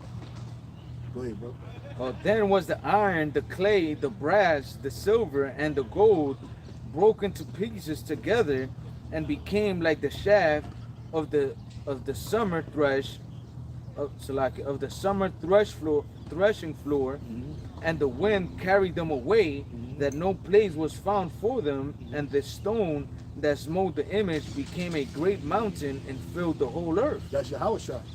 That stone, Yahushua is bringing the kingdom, right?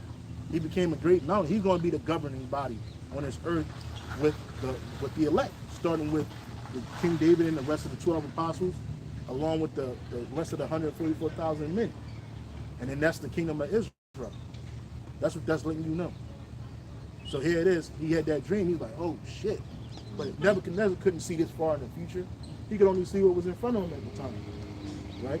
But it plagued him. Go ahead. Verse 36. This is the dream, and we will tell the interpretation thereof before the king. Thou, O king, art king of kings, for the most high power of heaven hath given thee a kingdom, power, and strength, and glory. Yeah, that was Babylonian Empire. And wheresoever the children of men dwell, the beasts of the field and the fowls. And wheresoever the children of men dwell, the beasts of the field and the fowls of the heaven, hath he given it into thine hand, and hath made thee ruler over them all. Thou art this head of gold. Yeah, so he basically let him know that, look, man, you got the choice portion of this body of the heathen, the kingdom of the heathen. So people will look at America and you'll think, man, this place is beautiful, it's awesome, and it got a lot of splendor to it, but this shit is nothing compared to what the Babylonian Empire looked like back then. And they had portions of technology, but it just was better. Just because this stuff looked like it's cool, this shit, everything we see today, everything we doing today, we sitting on today, is actually ruining the world, man. It's bad for the earth. Yeah, they probably had like, well, not tennis courts, but whatever they played sports in, it was like healthier to walk on and shit. You know, they say that the Babylon hanging garden. I was thinking that too. Yeah, and I always think, I'm like, damn, that shit sounds dope, man. You don't know what they look like. Yeah, nobody knows. Even the pictures that they try to draw up, that shit don't even compare to what they look like. And they in Los Angeles, they actually got the gates to Babylon, the real ones. And it's sitting, or they got the real ones in a museum, but they got a replica in Hollywood, man. And when we went to Knott's Berry Farms, remember some years ago, we were driving there was a place that was built like that. I can't find it. Yeah. The brother saw it. See, look, out of my two more witnesses, he was there because he saw it too. I saw it too. I was like, yo, man, that shit look like Babylon. You know what I'm saying? Well, we are in Babylon. Right. Yeah, brother, you got a picture? Yeah, they got some images. You can show the camera. Is that the one? Yeah, that's supposed to be a depiction of the Hanging Gardens of Babylon. Oh, okay. But that's not really what it looked like, but that's what they say it looked like. You can't have no shit like that here in America, man. Oh, hell no. And Only they the say that they had a lot of gold in Babylon, too. Yeah. So, Oh yeah, I mean, yeah, people be sleeping in front of it. Yeah, more than that. They be trying to, I don't know what the fuck they be doing. You can have shit. You see Scraping it off Yeah, and you see what shit, San like- Francisco look like right now. That shit is terrible.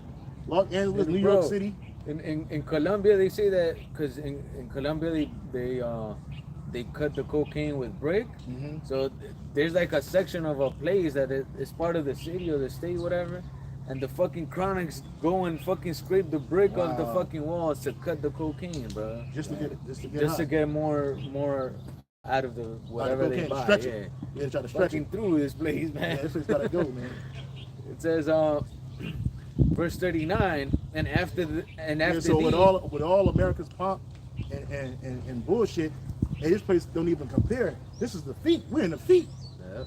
You know what I'm saying? This place don't even compare to that. It don't even compare to what the other kingdoms look like. You know what I mean? Yeah. And after thee shall arise another kingdom inferior to thee, and another. And that's what made him Third really kingdom. excited. That's what made him really excited, because he heard that the other kingdom was inferior. So in his mind, I'm superior. Yeah, I'm the head of gold. He was all proud of shit, man. Go ahead. It says, and after thee shall arise another kingdom inferior to thee, and another third kingdom of brass. That kingdom was that was inferior to the Babylonian Empire, was the Medo-Persian Empire, and then the one that was made of brass was the Grecian Empire, and they hold these empires up as if it was something to be marveled at. That shit was nothing compared to this. Yep. It says, and another kingdom of brass which shall bear rule over all the earth. And the fourth kingdom shall be strong as iron, for as much as iron breaketh in pieces, and subdueth all things, and as iron that breaketh all these, shall it break in pieces and bruise. Yeah, and that was the Roman Empire. Right? And whereas thou sawest the feet and toes, part of potter's clay and part of iron, the kingdom shall be divided, but there shall be in it of the strength of the iron, for as much as thou sawest the iron mixed with miry clay, and as the toes of the feet were part iron and part of clay, so the kingdom shall be partly strong and partly broken. Yeah, and that's what you got today. You got these different kingdoms today, not different kingdoms, but in this the so-called the European Union, the EU, the NATO, right? You got strong nations within there, and you got weak nations within there, right? And that's what's drawing a lot of conflict. Like when Trump was in office, he was saying that these countries are not pulling their weight. America been pulling all the weight, but these countries, they ain't doing shit with their GDP. They coming to us to get every goddamn thing, and that drew a lot of confliction and bullshit. And you always reference that video when Trump was in office. He was so proud. This nigga, he pushed the president of Montenegro to the side. Like, nigga, don't walk in front of me. You walk behind me. You know? Yeah. He did. He pushed that nigga right to the side. He got out the way too, did he? Did he not? Yeah, he did. You know? But they're all mixing and mingling together, and they're tired of helping one another. That's showing you that it says the kingdom divided. And the scripture says the kingdom divided against itself cannot stand.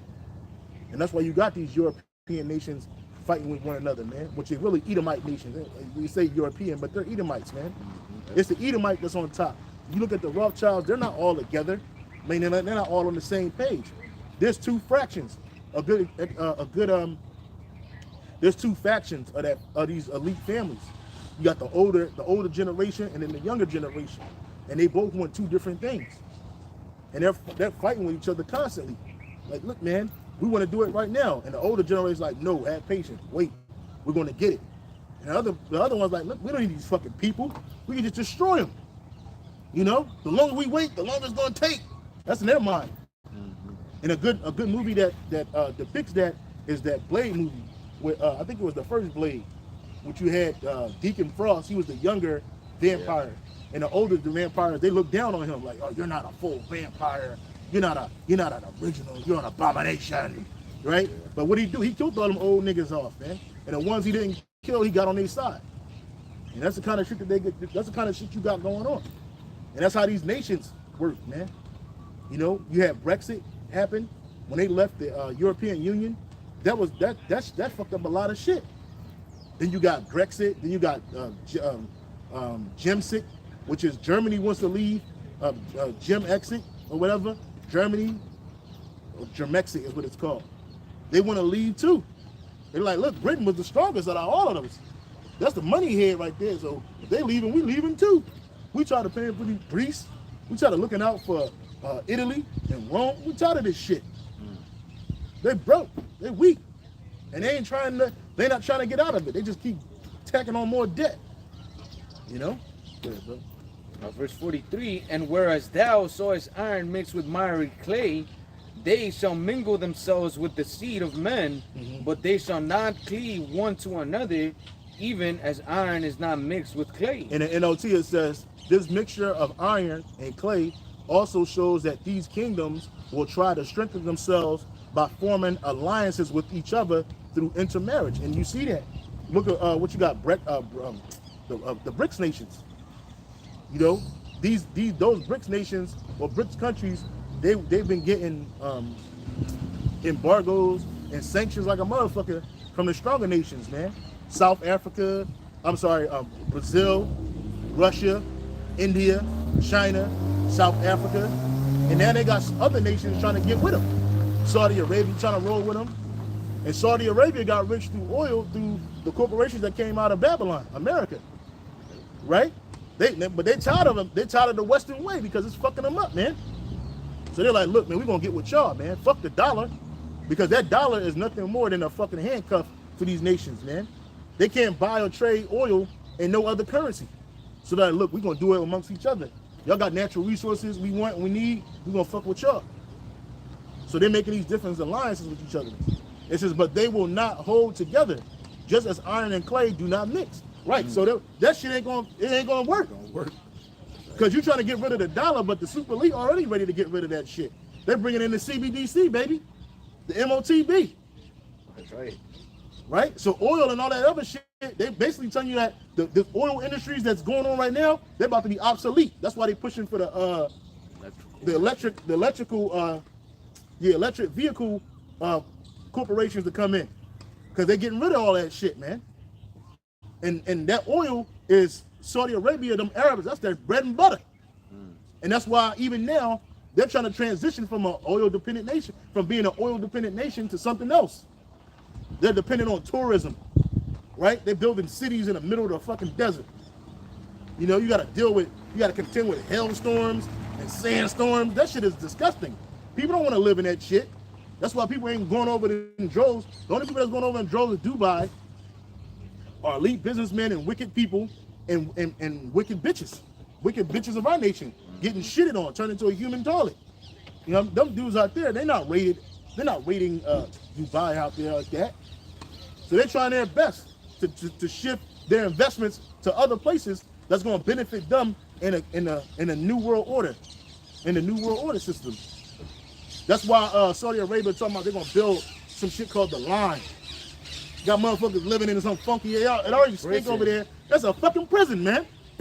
And that's people going to live and operate their entire lives in the line, in the middle of the desert. Right? They're crying about climate change this and climate change that. Why? Because the climate for them is changing. So these people, they're not sticking together. Go ahead, brother. God, verse 44, it says, and in the days of these kings shall the Most High power of heaven set up a kingdom which shall never be destroyed, and the kingdom shall not be left to another people, but it shall break in pieces and consume all the kingdoms, and it shall stand forever. Yeah, and that link up with what? Daniel 7 and 18, I think it is. Get that real quick, bro.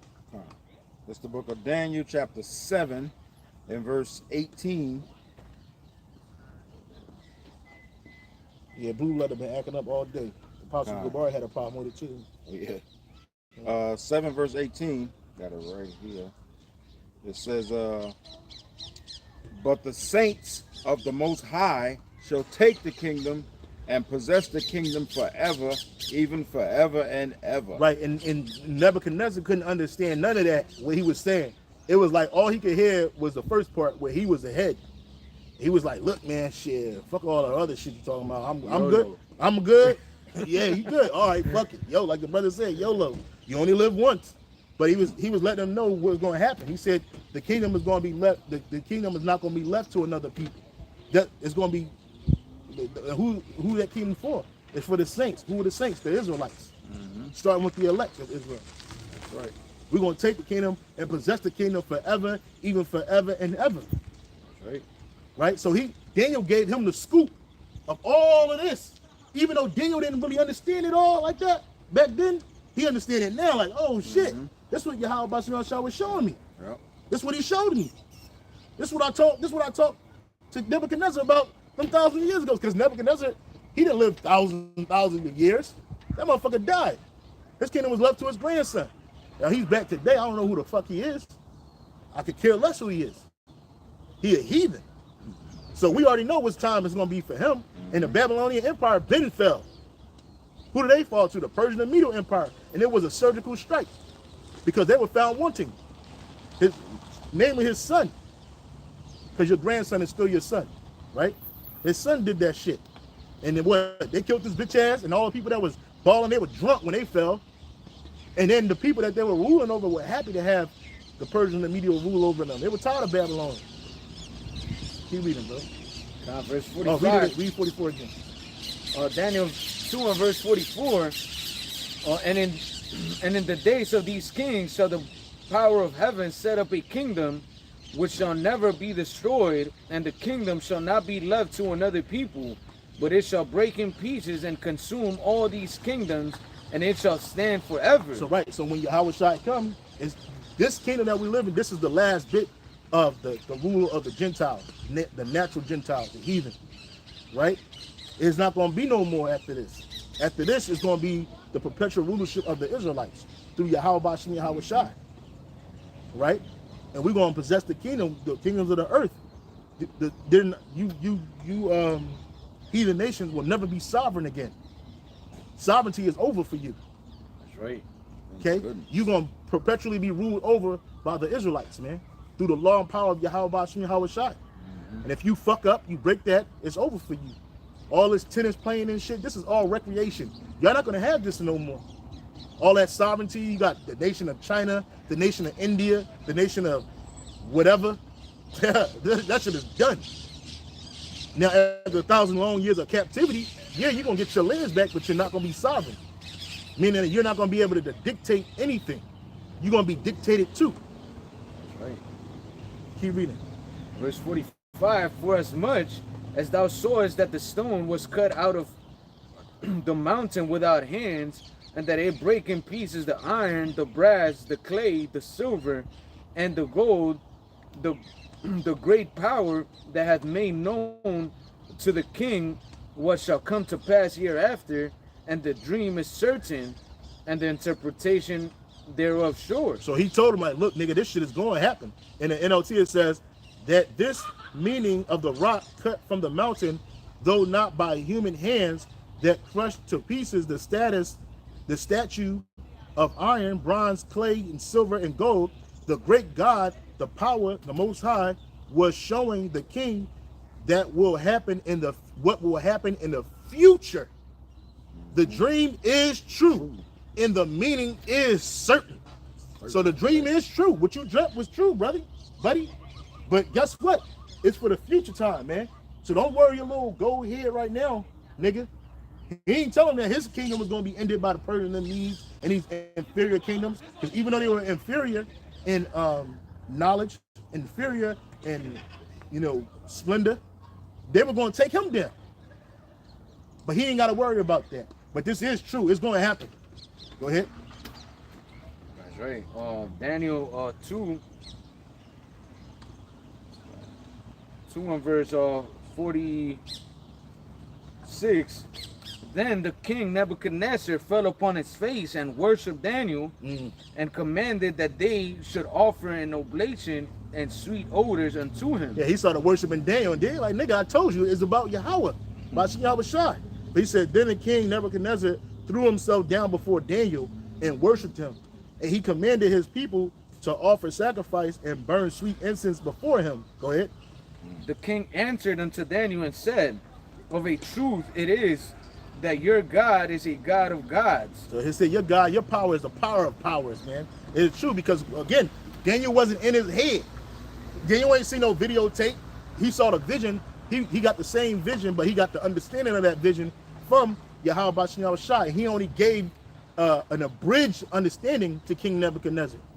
He didn't give the true, deep understanding that we have today. Go ahead.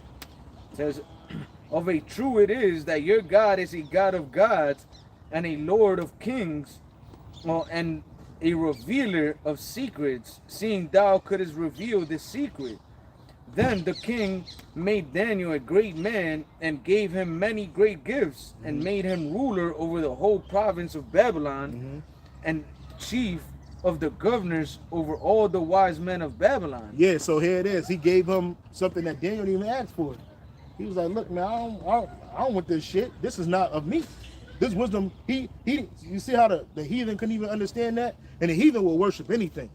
So he was like, man, yo, you really gave me the dream. Because look, he didn't tell him the dream. Yeah, that was a big deal. And the other wise men sitting back looking at the dream like, nigga, you fucking nigga. We can plot to fuck this nigga up. You know how niggas do. You know how they do. Yeah. The heathen hating. Go ahead, brother. It says, then Daniel requested of the king, and he said, Shadrach, He said, Shadrach, and he set, Meshach, and he set. Read that again.